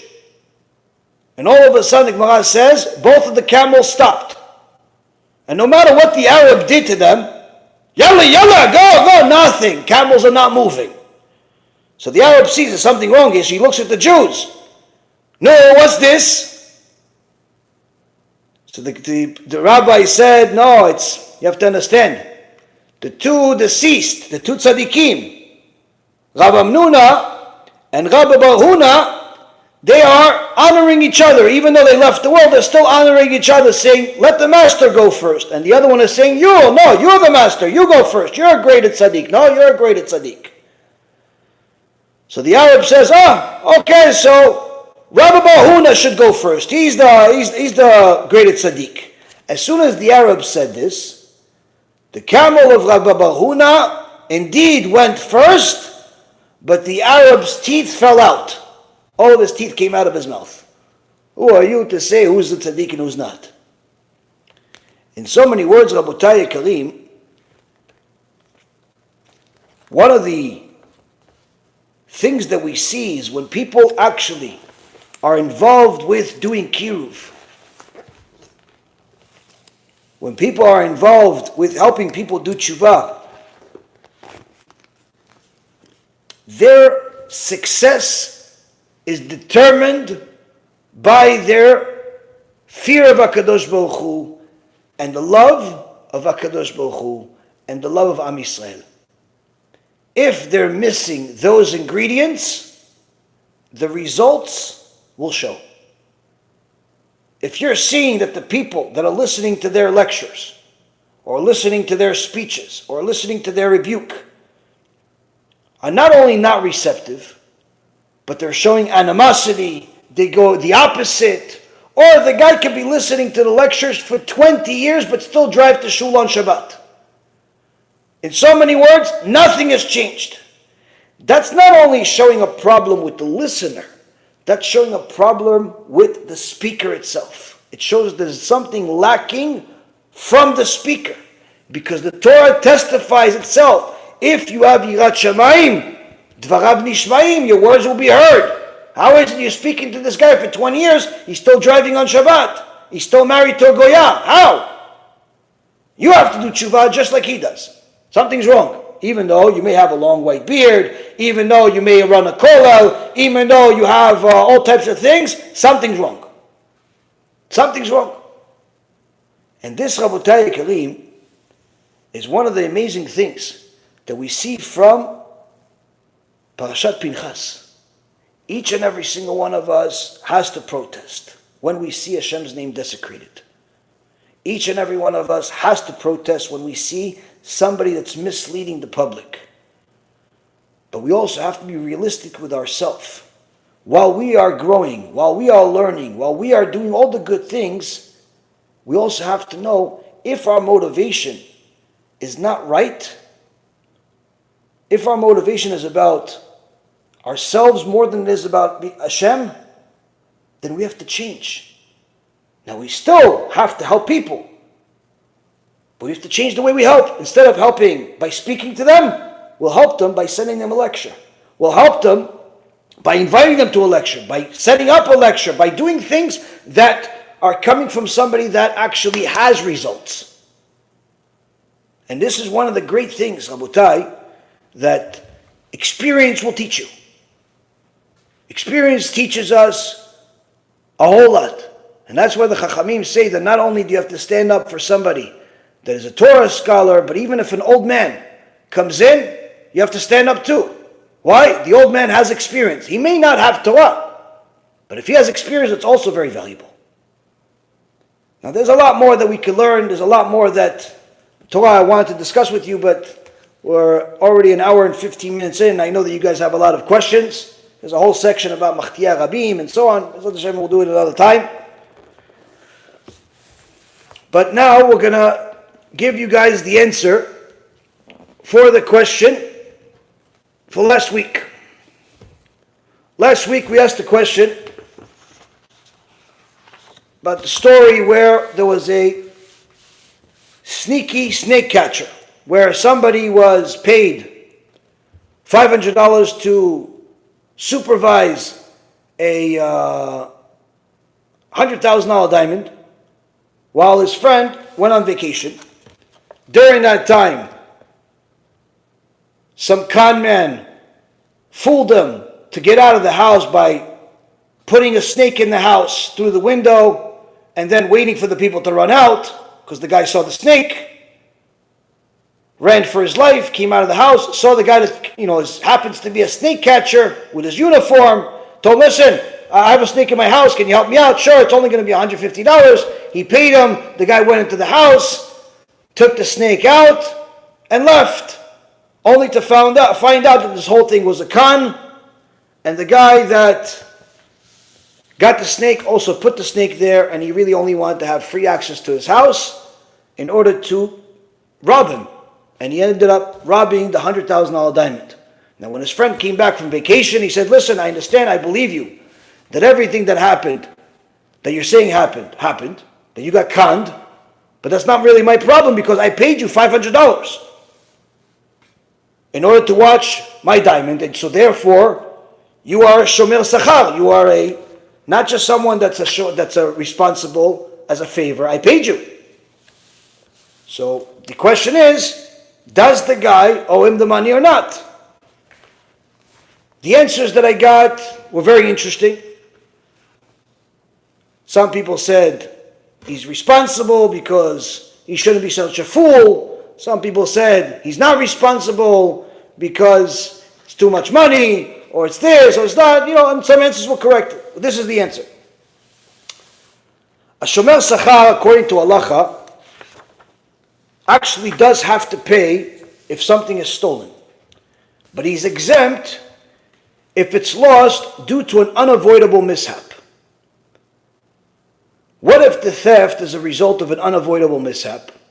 Such as in our case, where the snake catcher was a con man, obviously had a classy con that fools a lot of people.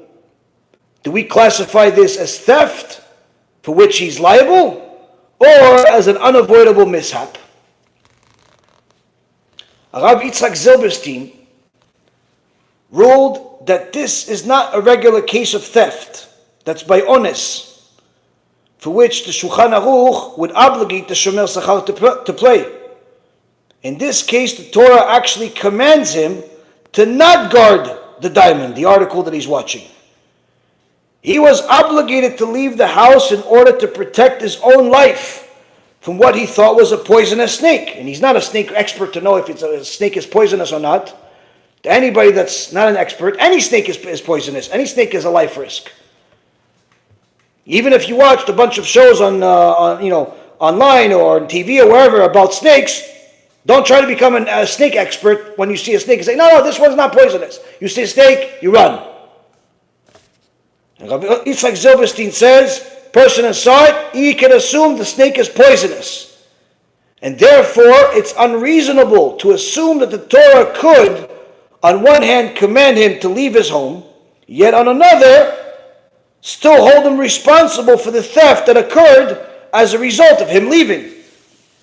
And to illustrate this point, imagine that the Shomer Sachar saw that a person fainted and left his post to resuscitate him and save his life. But in the meantime, the diamond that he was guarding was stolen. Are we going to blame him for not guarding the article? Of course not. He was forbidden to guard the article at that moment because there's a mitzvah to save life. That takes precedence. In such a case, he would be exempt from payment. The same is the case with this case where Reuven was in charge of guarding the diamond, but that responsibility was no longer the priority once his own life, and obviously other family members, whoever else was living in that house, were at risk. The moment his life was at risk, his number one priority was to save his own life, and thereby leave the house. And if that means that the diamond was going to be stolen, then it's stolen, but he is exempt from it. So that is the answer for the few of you that got the answer correctly, Baruch Hashem. Now we're going to ask another question. And the question, I was debating which question to ask. I kind of want you guys to think and look up sources, but at the same token, I know that most people are not. Some people are, don't have the access or the ability. On the other hand, also, there's some issues that I would love to discuss, but we want more people to think and get the answer. So we'll ask you an easier question than the one that I originally planned. What's the question? Reuven loves to play lotto. Loves to play lotto. One day, and this is a real story by the way, one day, the lotto in Israel reaches $1 million, which is a lot of money, especially in Israel. Reuven wants to play the lotto, but he didn't get time to buy the lotto ticket, and he wasn't going to get time. So he asked his friend Shimon, can you do me a favor? Take this $100 and buy me a lotto ticket, because after Mincha I have to go to somewhere and I can't go buy a lotto. So can you go after Mincha and buy me a lotto? Sure. But listen, do me a favor. When you buy the lotto, make sure you tell them to have the computer pick the numbers.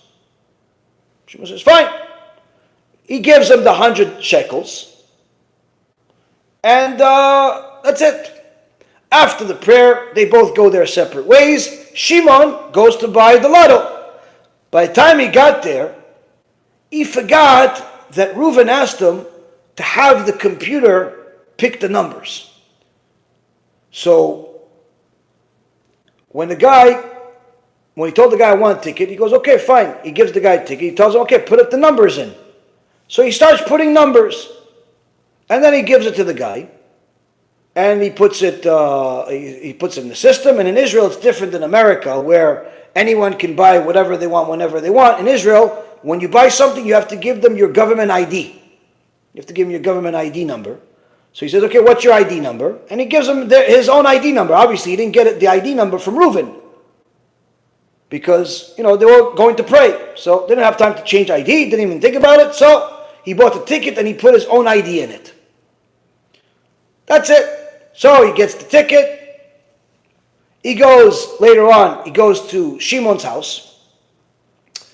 And he's like, here's the ticket.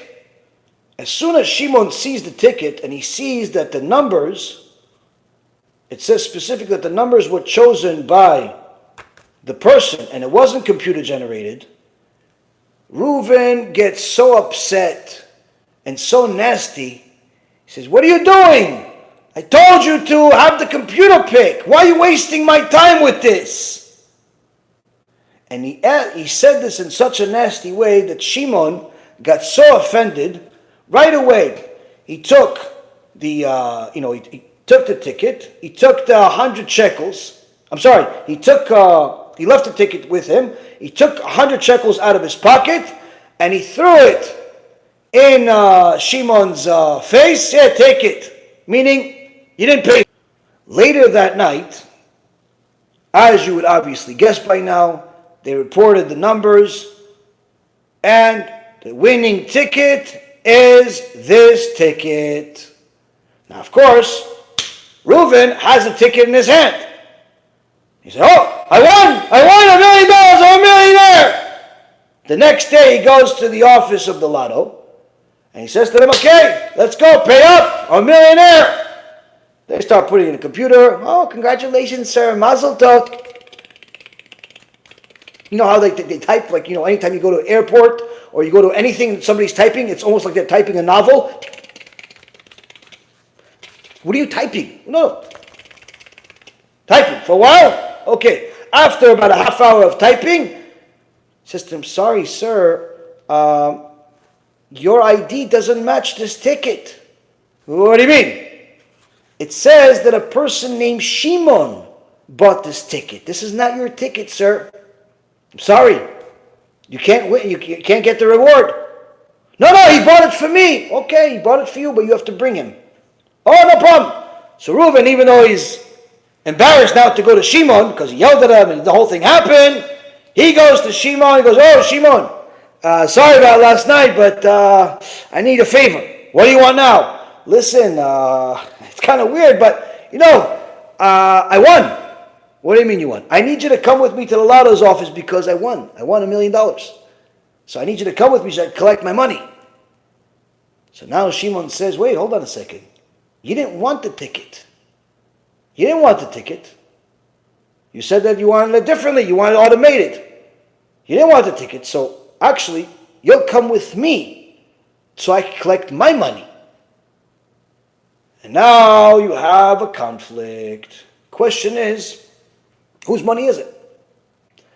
Is it Reuven that sent Shimon to go buy a ticket with specific instructions, but then got upset that he didn't get it and the money was thrown at him and so on? Or is it really Shimon that since Reuven said, listen, I didn't want it this way, so therefore Shimon gets it. Whose money is it? Now don't just tell me a name. Reuven gets it or Shimon gets it. Give me a reason why. And BeEzrat Hashem, whoever sends me an answer of who, what, when, why, to my WhatsApp or my email, BeEzrat Hashem will get a nice prize like some of the people got this week, BeEzrat Hashem. One of the products from the BH store, BeEzrat Hashem. There is a much more difficult question than that, but I'm afraid no one's going to get it right and then kind of feel bad. There's a whole question, there's a whole time, and maybe we'll even do a shiur about this question another time. Okay, now with that being said, you guys can start asking some questions, and HaKadosh Baruch Hu will give us the answers. Let's see.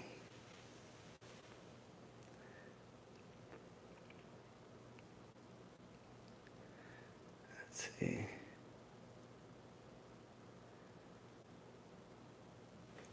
Ben Gvir said that we're allowed to go to Har HaBayit, or we will be allowed soon. Is that true? Ben Gvir, unfortunately, just made a mistake of his life.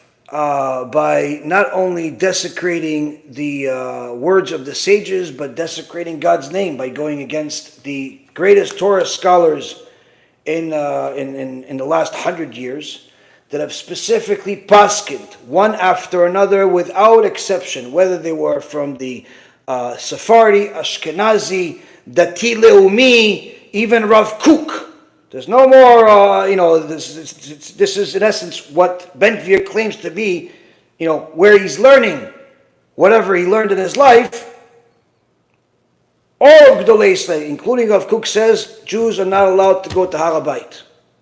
Not allowed to go to BeIt. So when Ben Gvir said this today, and not only said it, but said it publicly, he made a mistake of his life. It's a Chilul Hashem. It's certainly desecrating the name of HaShem, and certainly not something that he should have ever done. No, Jews are not allowed to go to BeIt. There is none of Gdolei Israel permitted it. And when a politician says something, it doesn't matter what they say, you should know that everything that a politician says has an agenda. It's never at face value.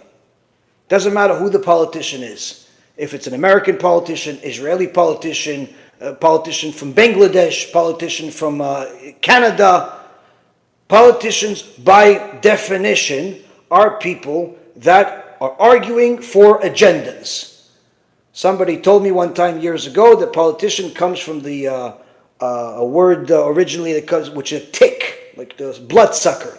Not sure if it's 100% correct, it's very possible, but nonetheless, that's what a lot of politicians do to their followers, to their supporters. They suck as much blood, as much money as they can from people in order to fight for people's agendas. So in reality, the politician usually doesn't have his own opinion. He has paid opinions. Whoever is paying him, whoever is supporting him, whoever is giving him money, that's what he's going to preach. If one day people that are against Israel are supporting him, that's what he's going to preach. If the next day richer people supporting Jewish people are supporting him, he'll do that. And that's how politicians are. And unfortunately, that's the case. Every one of these politicians, there's no difference among them. They're all coming there with agendas, either to gain the public opinion to do one thing or another in order for the politician to gain more money, more support, more power so they can do other bigger things. And it seems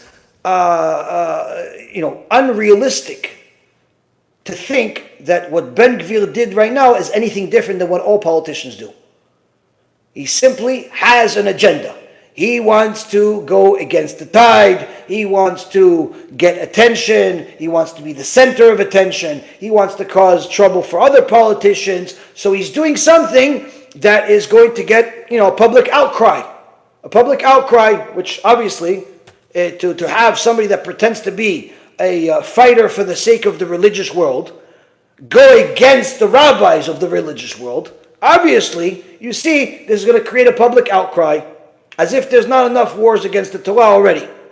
So, the point is that what he said is wrong. It's against the Torah. It's against the sages of recent generation, of past generation. No one will ever agree with him according to the Torah for what he said. He may get some politicians to support him, but he'll never get the religious community or their sages or their rabbis to ever agree with him. And I could pretty much tell you that with this new snake up his sleeve, he is replicating the same type of behavior of previous politicians that pretended to be religious, or even the judges that pretend to be religious that are going against the Torah.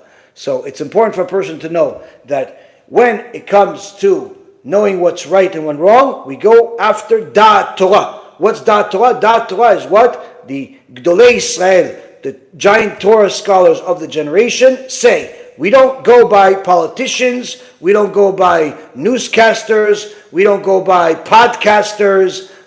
We don't go by any of those people. We go by Gdolei Israel, the Torah giants of the generation that have dedicated and sacrificed their entire lives for the sake of serving Hashem, learning His Torah, and helping His nation.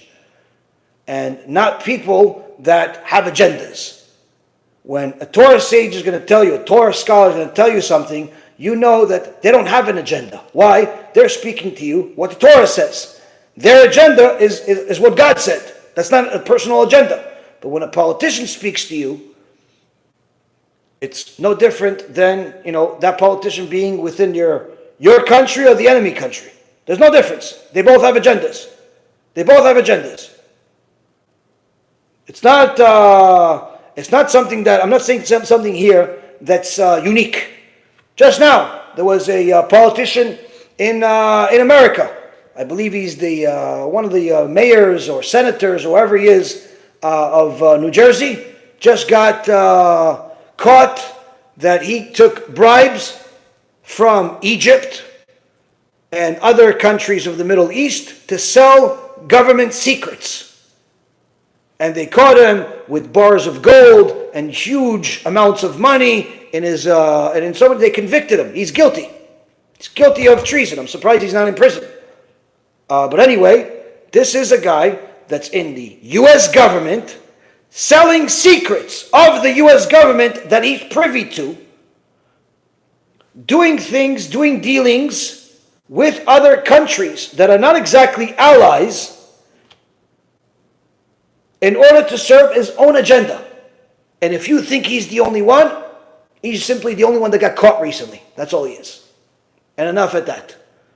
And this happens everywhere. Recently there was a report that came out that apparently they found some major wire transfers and transactions in the tens of millions being transferred from companies under the control of the Qatari government. But of course, it wasn't like the government of Qatar. It was a company somebody owned that's sending to a company that somebody else owned. But in so many words, they tracked everything else, all the food crumbs, all the breadcrumbs, and it went from Qatar to Bibi Netanyahu, from Qatar to Avigdor Lieberman, from Qatar to all types of Israeli government officials at the top. Why are you taking money from the enemy? Tens of millions nonetheless. And then people think that I'm crazy when I say that the whole thing of October 7th was certainly an inside job in addition to obviously the terrorists being terrorists. Of course the terrorists want to kill, but they had the help of people that work for the government, people that work in the country. But this is in every country. This is in every country, no exception. If you are in politics, you are in bribes. That's the way it works. That's why I've always told people, ask me, about election, should I vote, should I not vote? Honestly, I think it's ridiculous. People still think that votes count. Even if your vote actually counted in the system, what do you think? That the politician is going to do what he promised you? So, conclusion is this. Ben-Gvir is not a Torah scholar. He's not even the shoe of a Torah scholar. He is a politician. And by what he did today, he shows that he fits the definition of the old Greek or Latin word that means tick. He's getting blood from somewhere in order to say the stupid things that he's saying right now, because he's going against the Torah with or without the kippah on his head. We don't learn from politicians. We learn from Torah scholars. That's how we know what the truth is. Next question.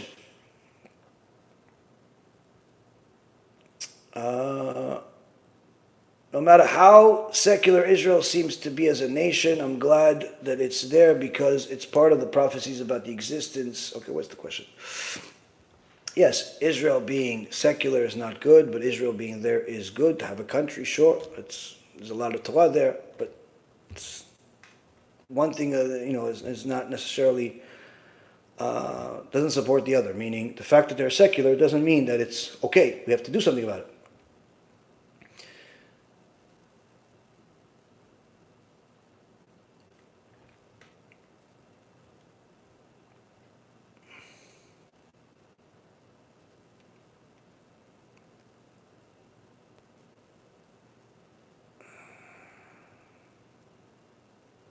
Okay, a lot of you are just making comments but not questions.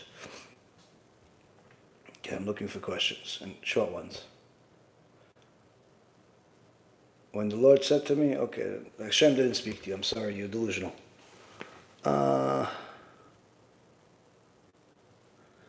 Let's see.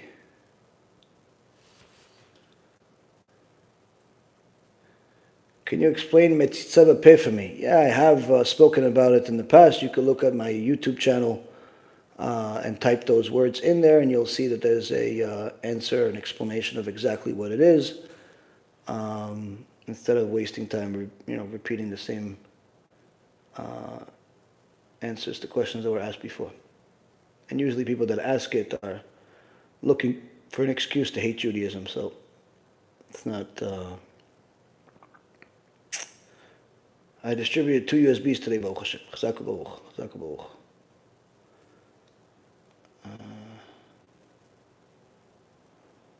Why is a Leviathan associated with Mashiach? Because in the book of Job, Job is praising Hashem, and he says that the Leviathan is Hashem's pet, where he plays with it, and he's leaving the other Leviathan. There used to be 2 Leviathans when Hashem created the world, but he killed the other one because if they would procreate, like all other animals, they would destroy the world because they're so big and they consume so much. So Hashem killed the other one and salted it in order to preserve it for the righteous people to have a feast when Mashiach comes. So the second Leviathan is being preserved by HaKadosh Baruch Hu in order for us to have a feast when Mashiach comes.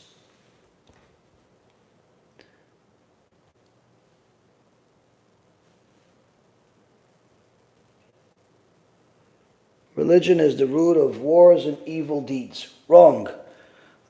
People desecrating the Torah is the root of evil and wars. Because the Torah teaches morality. The Torah teaches ethics. The Torah teaches how to be good. Without the Torah, there's only evil. If you look at the world before the Torah, what did they have? Did they have ethics? Did they have morality? No. They had wars. They had people killing each other just to gain more land, just to gain more women, just to gain more money, just to gain more stuff. And unfortunately, the atheistic, anti-Torah, idolatrous world has continued to do that throughout all of history until today. Why does America go to war with Iraq, even though they're on the other side of the world? Why do they go to war with Afghanistan, even though they're the other side of the world? Why do they go to war with Japan, even though they're the other side of the world? It was all about land, power, and immorality, and all types of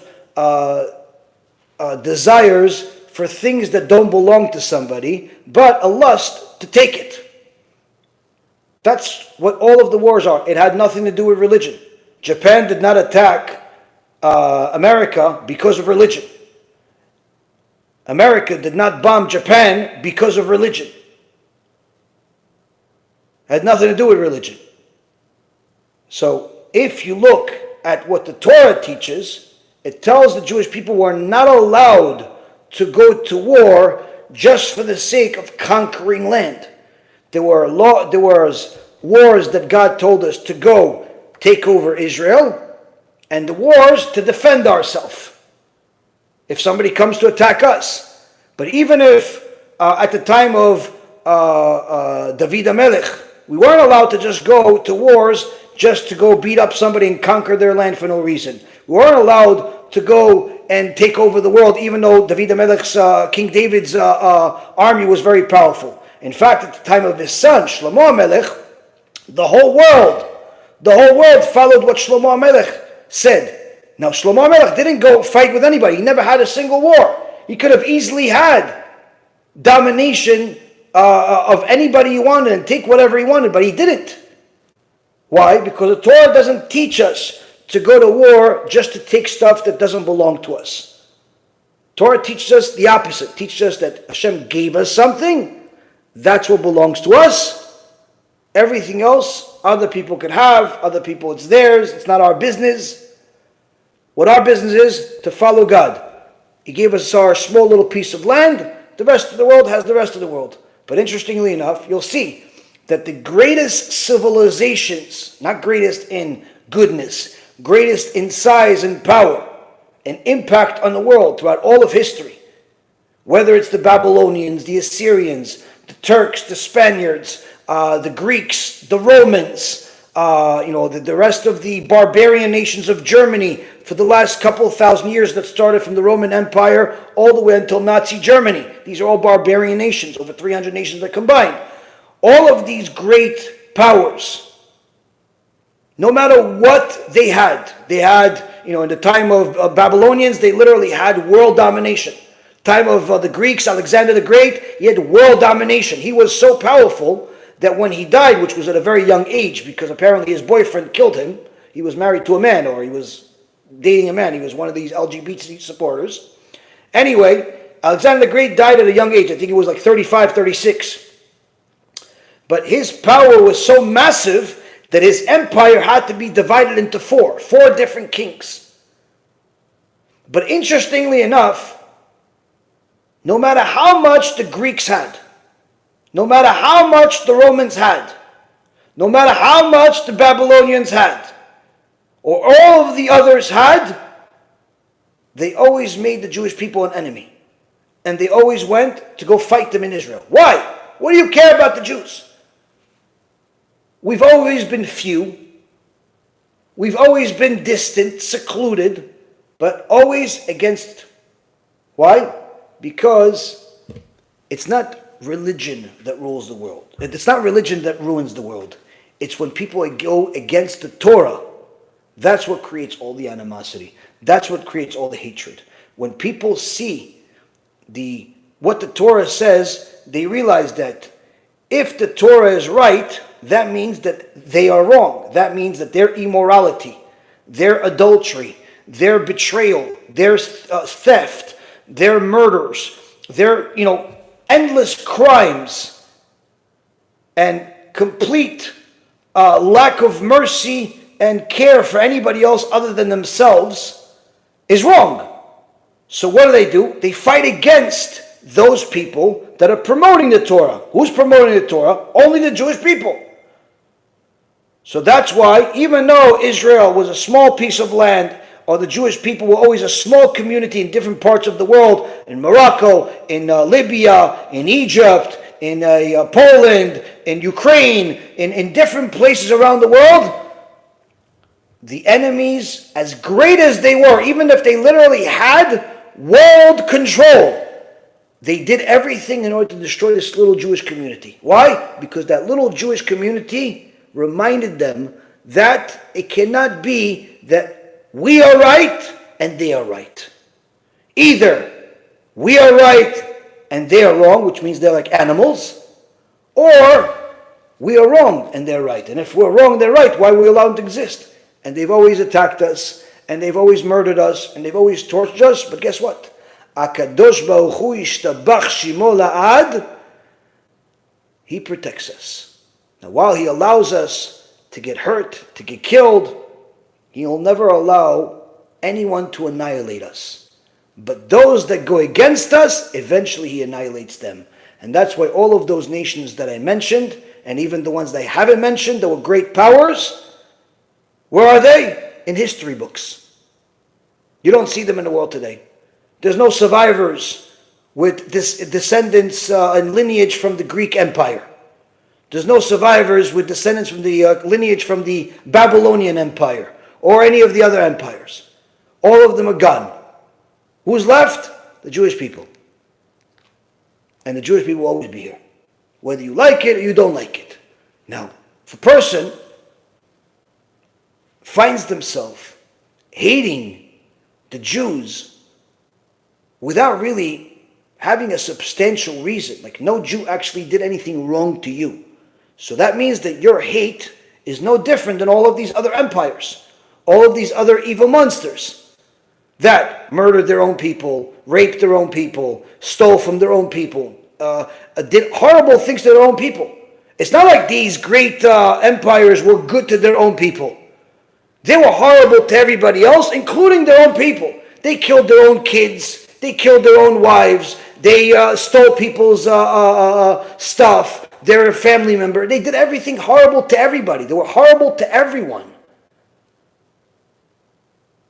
So when you see that you find yourself in line with a common hatred towards the Jewish people, and that common hatred was somebody that was evil to everybody else, the only thing that you should be questioning is yourself. What's your motivation? What's your motivation? Are you ethical like the Torah teaches? Are you righteous like the Torah teaches? Are you honest like the Torah teaches? No. But the tzaddikim, the righteous among our nation, are. And there's no Gentile on planet Earth that can compete with the righteous Jewish people. No Gentile on planet Earth. Now, of course, there are some people that are Jewish, but they themselves go against the Torah. That's not who I'm talking about. People that are Jewish that are going against the Torah sometimes are worse than other people, worse than even some of the worst Gentiles. And I've spoken about this extensively over the years. I have many lectures about it. But if you compare yourself to those that follow the Torah, to the righteous Jewish people that follow against the Torah, literally, when you look at their life, their behavior, what they do for the sake of helping people, for the sake of respecting people, for the sake of simply contributing to society, no one can compete. Not even the best among the Gentiles can compete against even a single Torah scholar that is following what he learns. Cannot compete. Why? That's what HaKadosh Baruch Hu gave us. He gave us a rule book of how to be good. Without that rule book, no Gentile in the world would know how to be good. You understand? So even if a person doesn't understand and doesn't want to agree to the things that I'm saying, test it. Test it. Go take a trip to a religious Jewish community. Go to Bnei Brak. Go to Yerushalayim. To the religious community. Just walk around. You'll see things that you will never see in any other country. Example. Somebody has a store. Let's say you have a store. Let's say you sell in your store whatever you sell. You sell games, you sell food, you sell whatever it is that you sell. What is the number one most important thing about the store and you managing the store, even more than making money? What is it? Not losing money, right? Because even if you're making money, but if you're losing more than you're making, the store goes out of business. So what is the number one thing that a person invests in before he even buys the products that he sells, before he buys the food, before he buys the toys or whatever he's selling in the store? What's the first thing that he does, that he invests into the store? Before anything else, security. He makes sure that he has a good door, a good lock, a good camera system, maybe even a security guard. Right? In America, that almost doesn't matter anymore, because over here in America, there's a new law where you're allowed to steal up to $1,000. They go to stores, they bash all the windows in front of the employees in the middle of the day without even a mask. They bash everything, they take everything, they leave.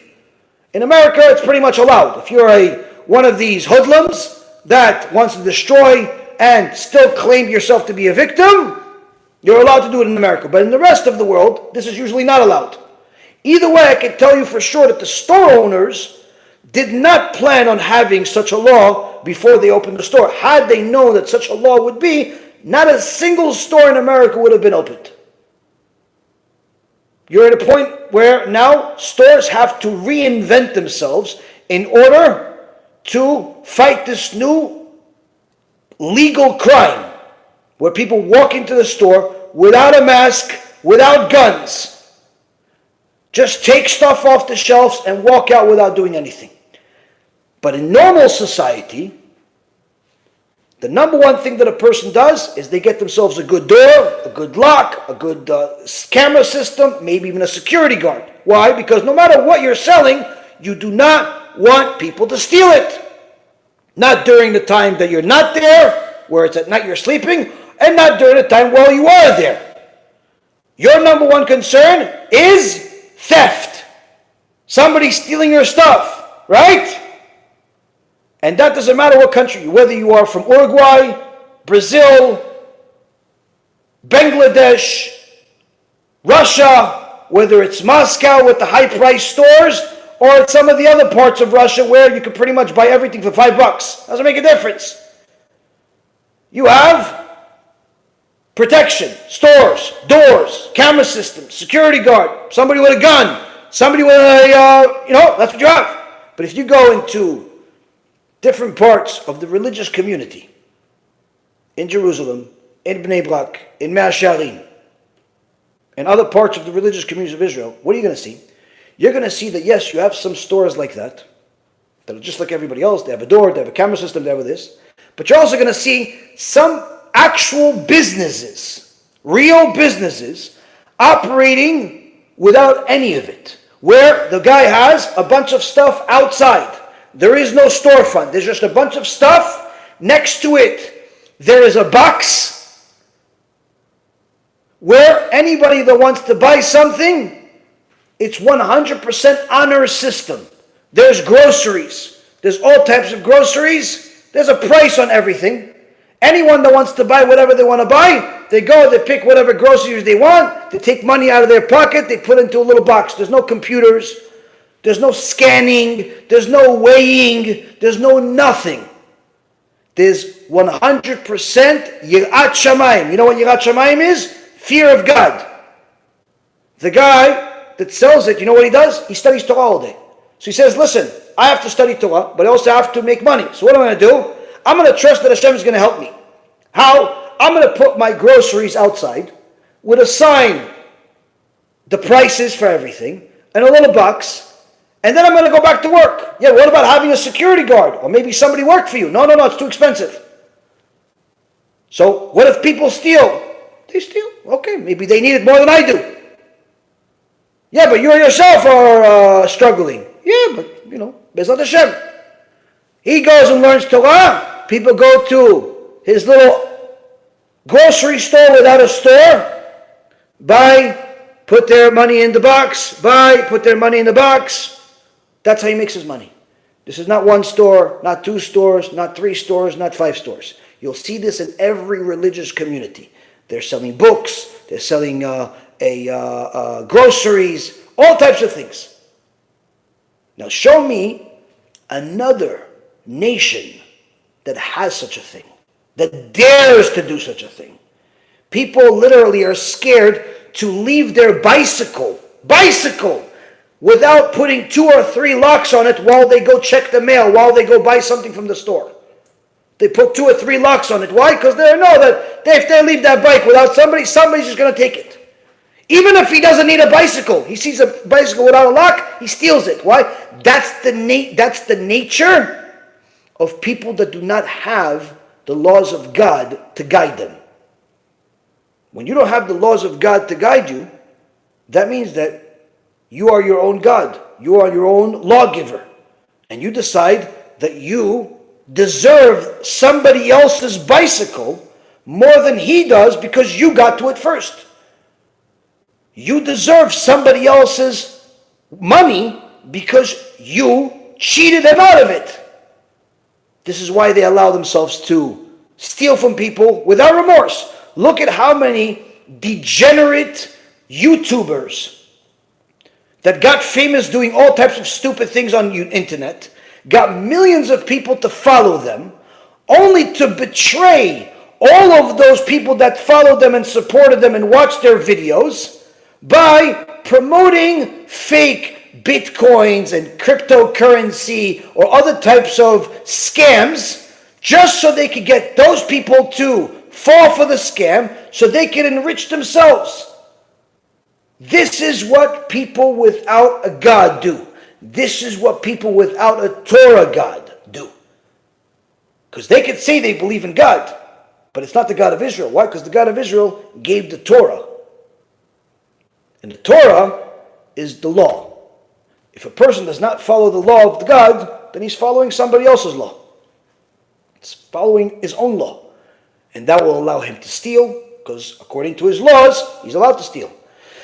That will allow him to lie, because according to his laws, he's allowed to lie.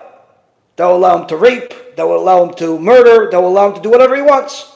So you see, it's not religion that caused the wars and hatred in the world, but rather anyone that goes against the laws of the God of Israel is the one that's declaring war against God and the rest of the world. Now you know the answer.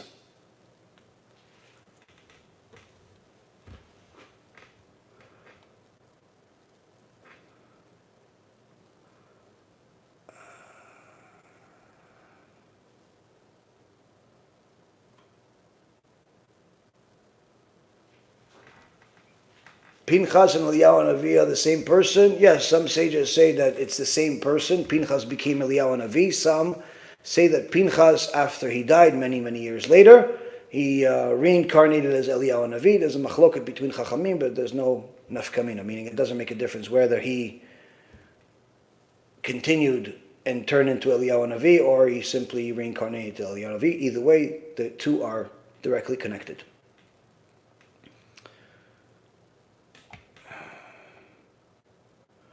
Are there some good ways to rebuke immorality for someone living in a secular society where everything but immorality is ridiculed? It depends what kind of environment the person has. I mean, it's of course secular society is everywhere, but a person has to also have not just be a part of the larger segment of society, but there also is a closer circle, more, meaning his own family. In his own family, if he wants there, not to be immorality and immodesty, then obviously he has to make sure that the family learns Torah. You're not going to learn anything that's against immorality in the streets. And what I would recommend is for a person to learn as much Mussar as possible. We have, Baruch HaShem, thousands of lectures that discuss this particular topic and other Mussar that a person could learn with his wife, with his kids, with his siblings, whoever he's learning with. Watch the lectures, and the more they learn, the more they'll have tools in order for they themselves to have the right perspective and right ideology. Now, if they are Jewish, then certainly they should move into a more religious community and not stay among the community of secularism. They should at the very least have their closer circle, their smaller circle, separate from the secularism that they have to be part of for, let's say, their job or business or whatever it is. So at the very least, they have a break. If they could also move the job too, they should move the job too. But as far as changing the world, you're not going to change the world. But what you can do is you could change yourself, you could change your family, and then you could also change other people that are close to you, whether it be your friends, your family members, maybe some employees, maybe some managers, senior to you. You could certainly change other people's life, but it all starts with you. The more you are, the better you are, the more in line with the Torah you are, the more you're going to be impactful to helping other people. But if people look at a person walking around with shorts and a t-shirt talking about modesty, it's not going to work. It's not going to work. It's like women that are single and never got married, so they're not covering their hair, giving married women advice about covering their hair. It's not going to work. Why? Because she's going to tell you, or even if she doesn't tell you, she's going to listen, you don't really know the test because you're not married, you don't have to cover your hair. So it's hard to listen to somebody that didn't go through the same thing or is doing the opposite of what they're preaching. So it all starts with the person himself, and then the person's closer people, and little by little. But I always tell people that if you want to help people that are close to you, also help people that you don't know at all. How? By distributing information, distributing the lectures, the USBs, the videos, all the different things even to strangers. Without talking to them, without pitching anything, without selling anything, simply by being a supporter for the larger community without having a direct discussion with people, by literally just supporting the outreach effort itself. The more you do that, the more it shows HaShem that you really are doing it for the right reason and not really for your own personal interest, and the more successful you'll become with others. What's better to focus on, making conversion to Judaism or getting married? Depends. I mean, if you're marrying a good person, then get married and then convert together. If you're marrying an idol worshiper that hates God, then that's not really a question. So it depends. It depends who it is. But if you have a possibility to get married, by all means, get married. But again, make sure you married the right person.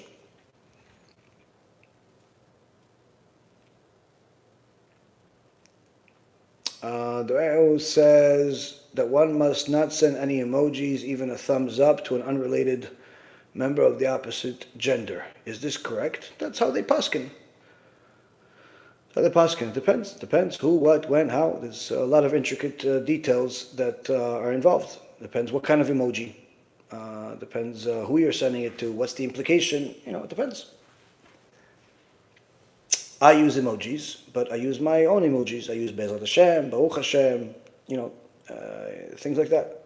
Thumbs up of, some animation of my face.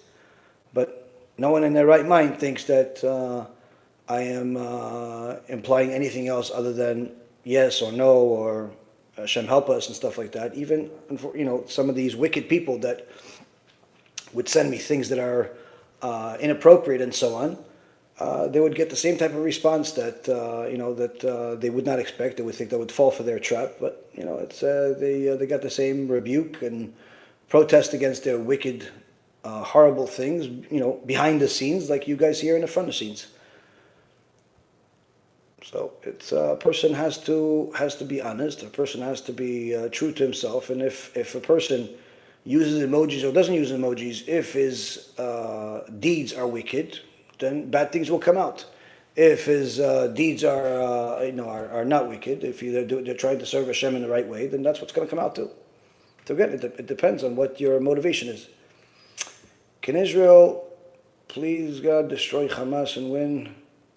Why is it taking so long? Because we haven't done tshuva, and it's not just because we haven't done tshuva for desecrating Shabbat, or we haven't done tshuva for wasting seed, or we haven't done tshuva for eating kosher. Many people have done tshuva for that, but the biggest problem that we have today is not the secular people. The secular people, most of them are so ignorant that they wouldn't know the difference between the right and wrong in many cases. The biggest problem that we have today is that these so-called religious among us, including the people that are watching me right now, including the people that are going to watch me tomorrow, including the hundreds of thousands of people that watch my lectures. It's because we do not care enough about Am Yisrael as a whole, the secular people as a whole, that the war is still going on. What does that mean? If people cared enough about HaKadosh Baruch Hu and his children, then they would make Kiruv their number one investment. Not just something they dabble into once in a blue moon, or they make a nice comment about here and there, or they share a lecture. They would actually invest money into supporting Kiruv. So there's more books, so there's more USBs, so there's more big events to help people come and listen to Torah and so on. But unfortunately, everybody is very comfortable, especially Baalei Tshuva are very comfortable that they have done tshuva, they have saved themselves, and they're okay now. They realize, being immoral, being a liar, being a thief, being that was bad. I stopped doing it. Now I'm good. So now they're living in a frum community, or they're living in a religious community, or a Jewish community, or a mix of both. And the kids go to yeshiva, and everybody's okay. So they're comfortable, but they don't realize there's a very good chance they're still going to Gehenna. Why? Because they're leaving the rest of Am Yisrael in the desert of Torah. The rest of Am Yisrael still doesn't know Torah. The rest of Am Yisrael doesn't know Shema Yisrael.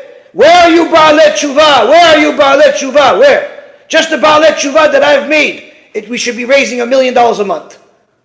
The Baalei Tshuva that Rabbi Mizrahi made, we should be raising millions of dollars every month. All of the Baalei Tshuva, where are the Baalei Tshuva? What, everybody's poor? Nobody has any money, nobody has a car, nobody has a house, nobody has anything. People are asking me questions about buying houses. That's a vacation house. They're asking me questions about buying fancy cars. They're asking me questions about fancy watches. They're asking questions about new machines, new this, new that. They have $20,000 to buy another addition to the house, another addition to the office, but they don't have a few $1,000s a month to send to Kiruv. Why? Because everybody's selfish. Now, of course, everybody doesn't really literally mean everybody, because some of you are tzaddikim. Some of you actually care about Am Yisrael. Some of you, every paycheck, you send at least 10% to actually help Am Yisrael. Not because you see any type of gold bars being sent to your house from our offices. Not because you're seeing any major, diamonds coming to your house, but you're seeing blessing in your life. And to show that you care about Am Yisrael, to show gratitude for the fact that you're actually on the right path, that you're no longer on the path to Gehenom, you're actually on the path to Gan Eden, you're supporting. But the vast majority of people today, Jewish people today, that are religious, that are from for birth, or Baalei Tshuva, and unfortunately also the converts, the majority do not care about everybody else that's left behind. If they did, we'd be raising hundreds of millions of dollars for the sake of outreach. Hundreds of millions of dollars. But what are people looking for? Where could I donate so I can get the most kavod? Meaning, they're willing to donate, but only if they get kavod. Only if everybody hears that he just donated $10,000 to buy an aliyah. He's willing to donate, but only if everybody knows that he donated by putting some little sign on the lamp in the synagogue.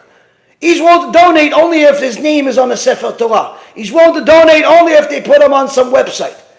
He's not willing to donate if it's simply going to be for the sake of actually helping Am Yisrael do tshuva. And why isn't he worried? Because he forgot where he came from. He forgot where he came from. I have some tzaddikim. Tzaddikim. I would be happy if I'm buried next to them. They maybe make $300-400 a week, if that much in some cases, but they still send $50 a week. Those people, for sure, they continue in this path. They're in Gan Eden first line as powerhouse kiruv. Why? Because they care. It's not about the dollar amount. It's about how much effort. And then there are some people, they have no qualms about spending $10,000-20,000 on vacation, spend $5,000 on some jewelry or more. They have no qualms about spending $200-300 on sneakers, on shoes. No problem.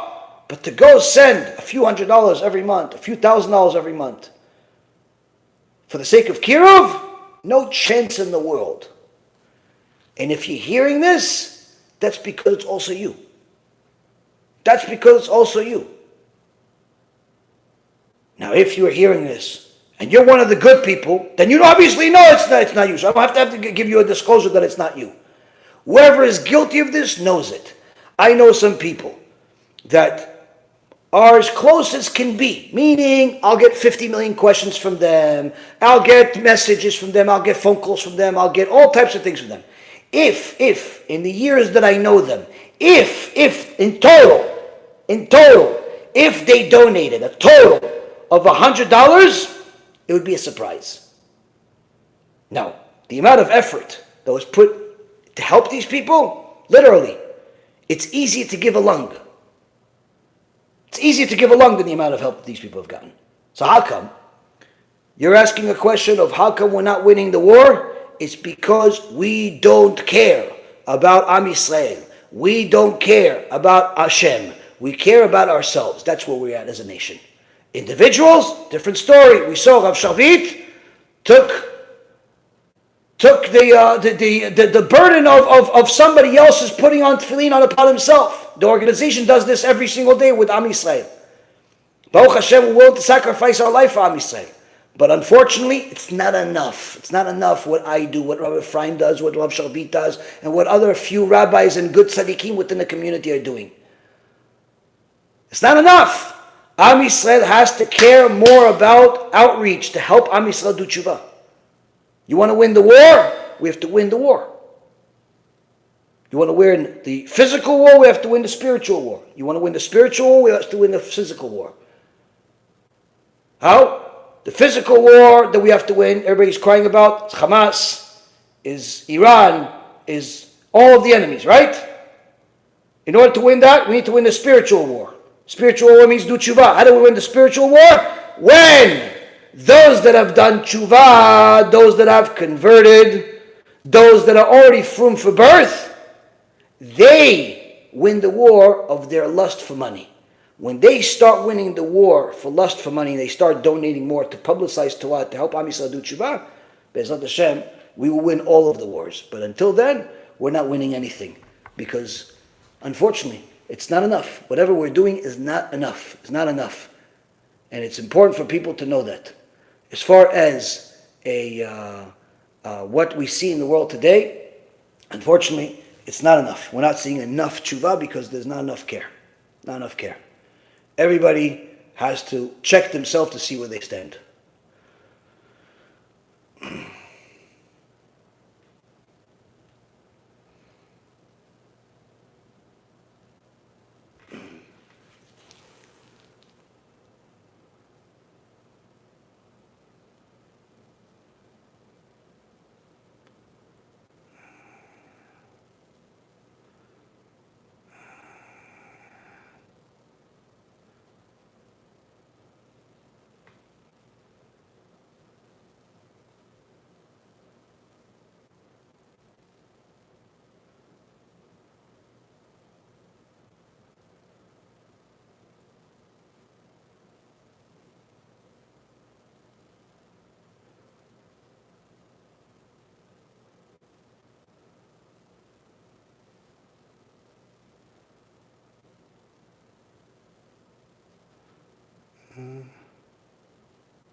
Is a Muslim Jew still a Jew?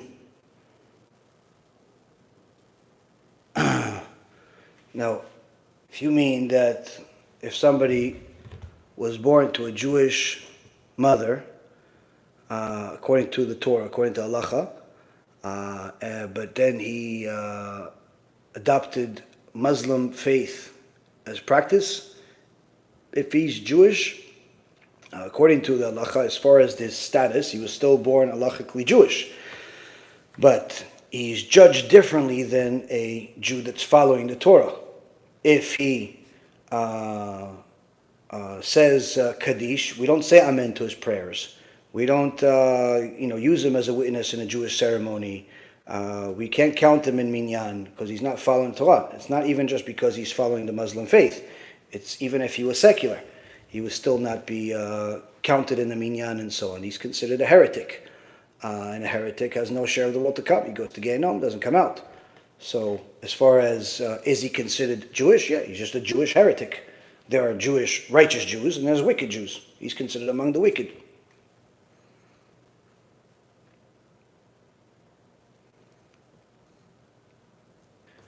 Okay, let's see.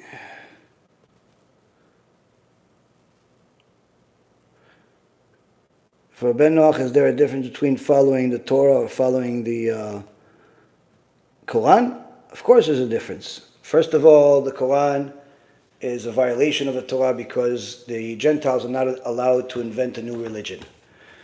So following the Quran is against the Torah. Second of all, the Quran teaches hatred of the Jews, hatred of everybody but the Muslims.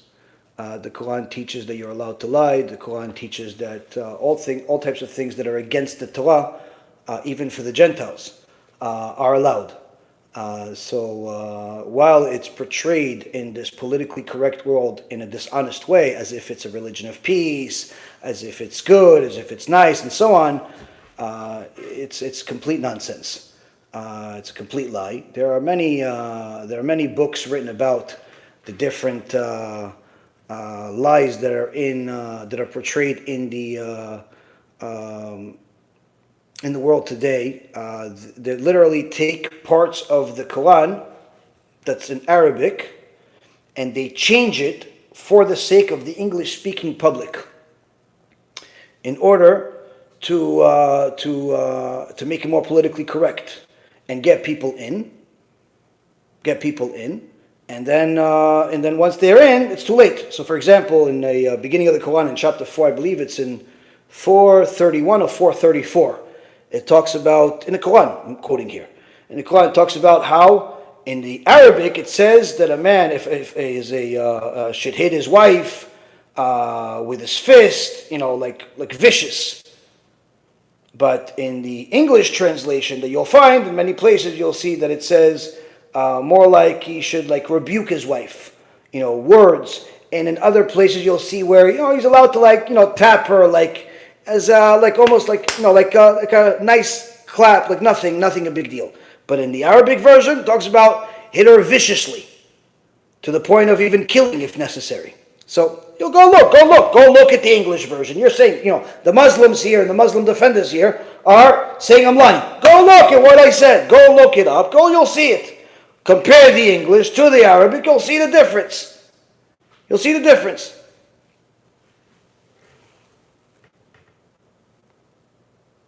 Oh, here we go. There's one Muslim guy who goes, yeah, you're right. See? Look. At least some of you are honest.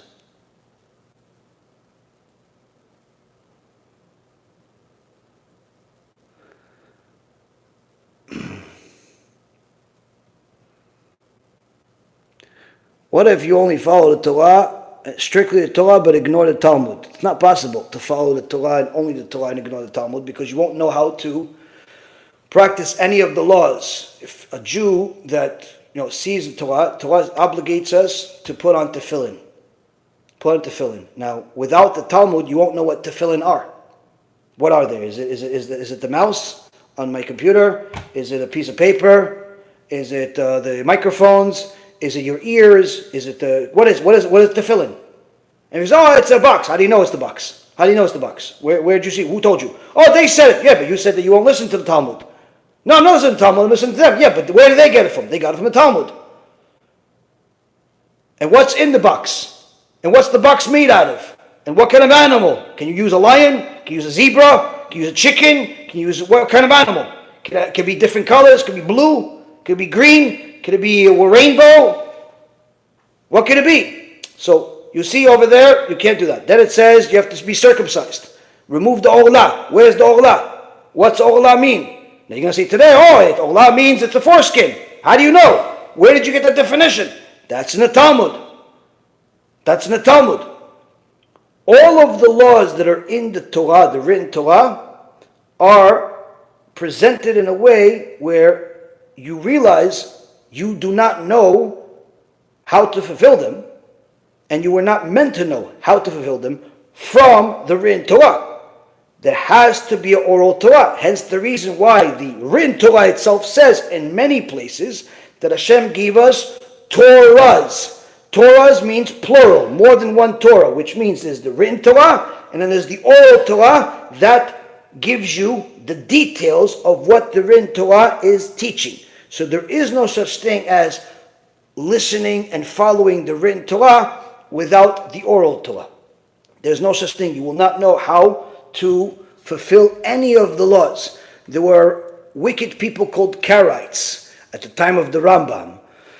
And they had their entire following, nearly all of them left them and went with the Rambam. Why?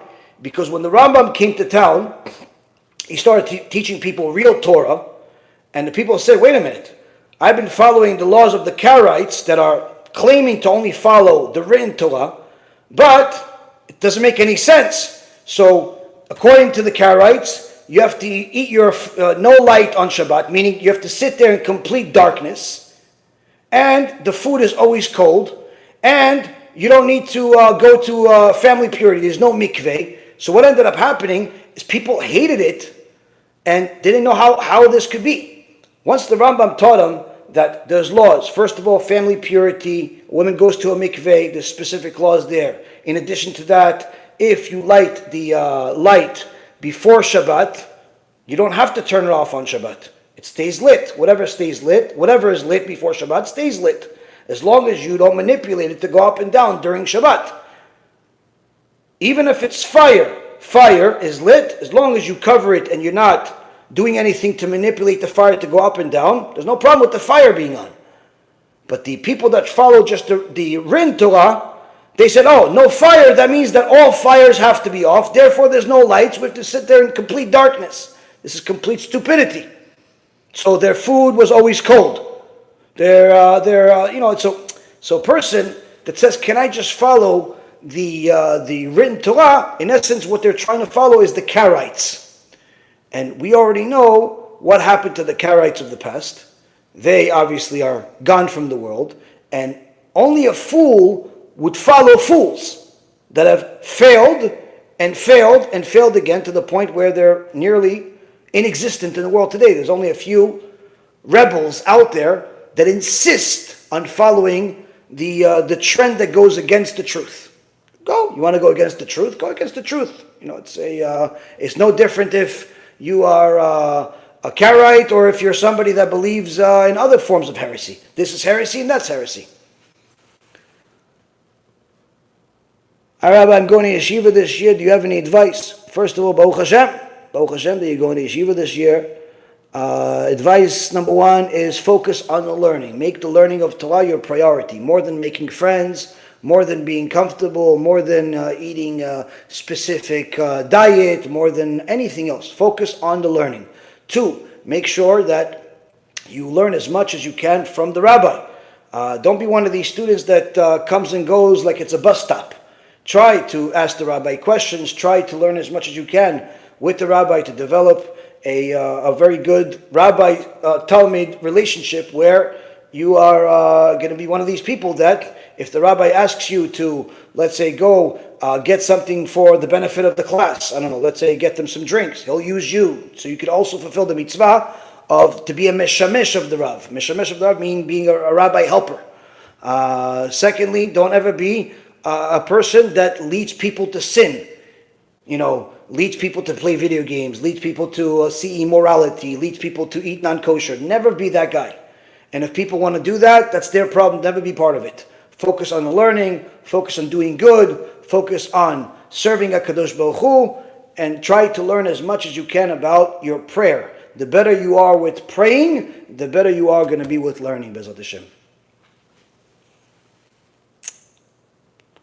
Okay, we'll answer one or two more questions and we're done.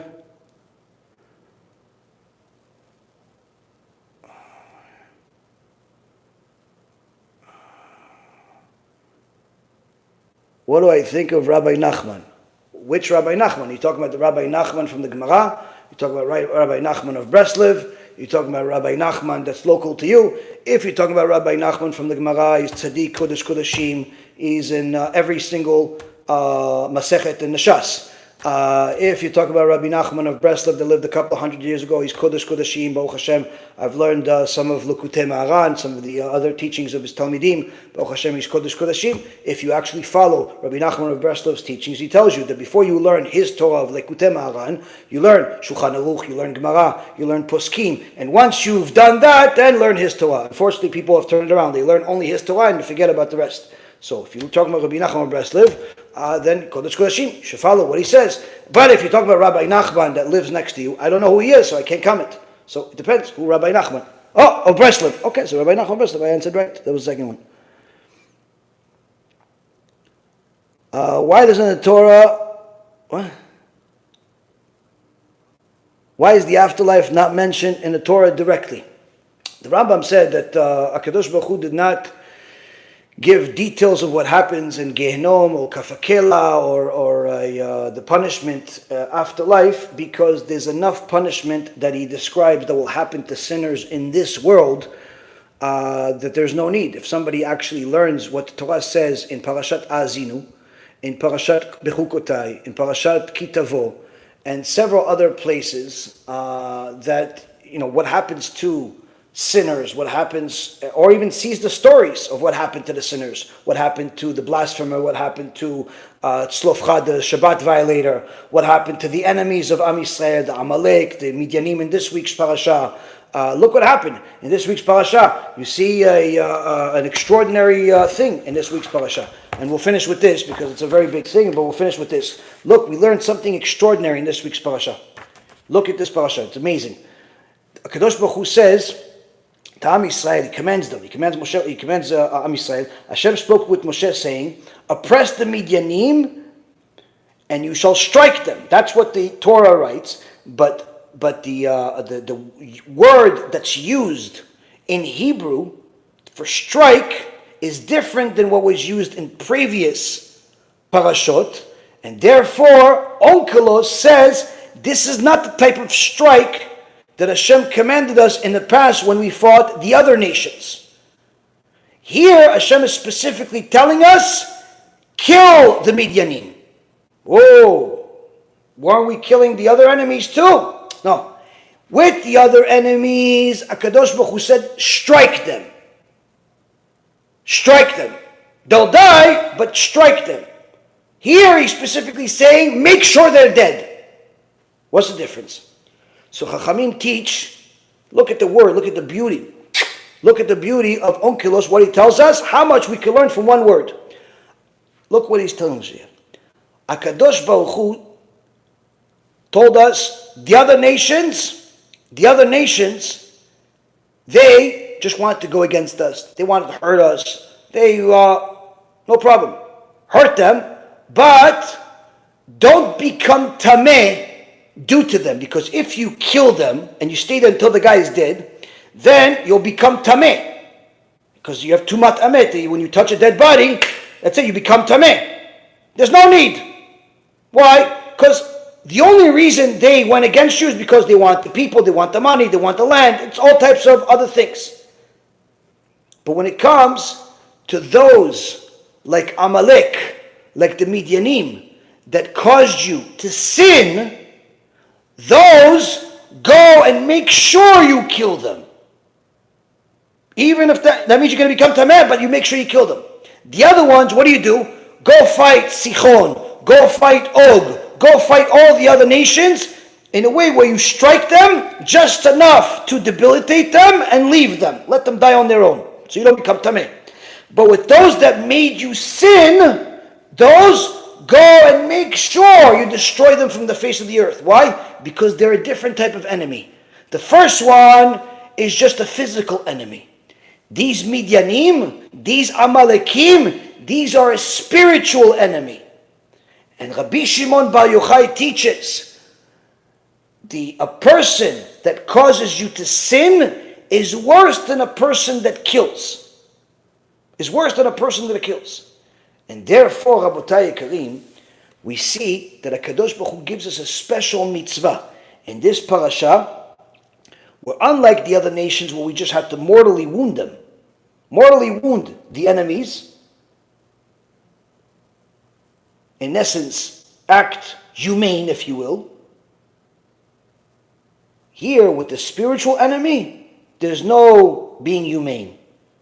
Why? Because you're only allowed to be humane with people that are not trying to make you go against God. Once they try to make you go against God, all humanity is off limits.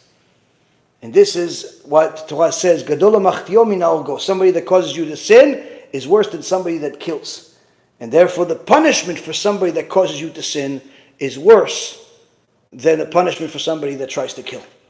So here we see, Rabotai Karim, from one word from Onkelos, how much we can learn.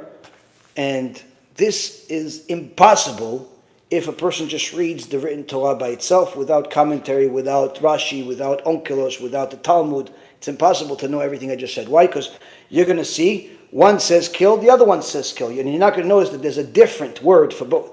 Both mean kill, both mean strike, but one strike means kill and the other strike means mortally wound. It's two different words. So this is something that the person that's reading the Torah, like it's a some type of intellectual stimulant, unfortunately you're not gonna be able to see the beauty in the Torah. You're not going to see the laws in the Torah. You're not going to see all the things in the Torah. And that's why we need our sages. We need Siyata Dishmaya. So HaKadosh Baruch Hu will open our eyes to see the truth, to spread the truth, to learn the truth, to share the truth of the Torah and nothing else. Thank you very much for learning with me. Anyone that wants to support and help, first and foremost, share this lecture. Secondly, donate on the website bhtorah.org, bhtorah.org. And if you want to get some of the books to distribute in your Jewish community, please go to the kiruvstore.org. You can get yourself a box. For those of you that have already gotten boxes over the last couple of weeks, don't order again until you finish what you got. And if you are distributing them on a regular basis, please send us some pictures so we know we're not sending it to someone that's just, collecting them to make a wall out of them. We want to see that you're actually giving them to the right people. So send us some pictures and send us some videos, send us some proof that you're actually distributing them, because each one of these packages, each box is a few $100s or more, $400, $500, $600 a box. So it costs you nothing, but for us it costs a few $100s every box. Just imagine, every book, calculate how many books in every box, costs a lot of money. Box of USBs is a few $1,000s. Some of you have gotten boxes of USBs. It's a lot of money, so we want to know that's going to the right places. Thank you very much for learning with me. HaKadosh Baruch Hu bless you. Support, share, and BeEzrat HaShem, be holy. Kol Tuv.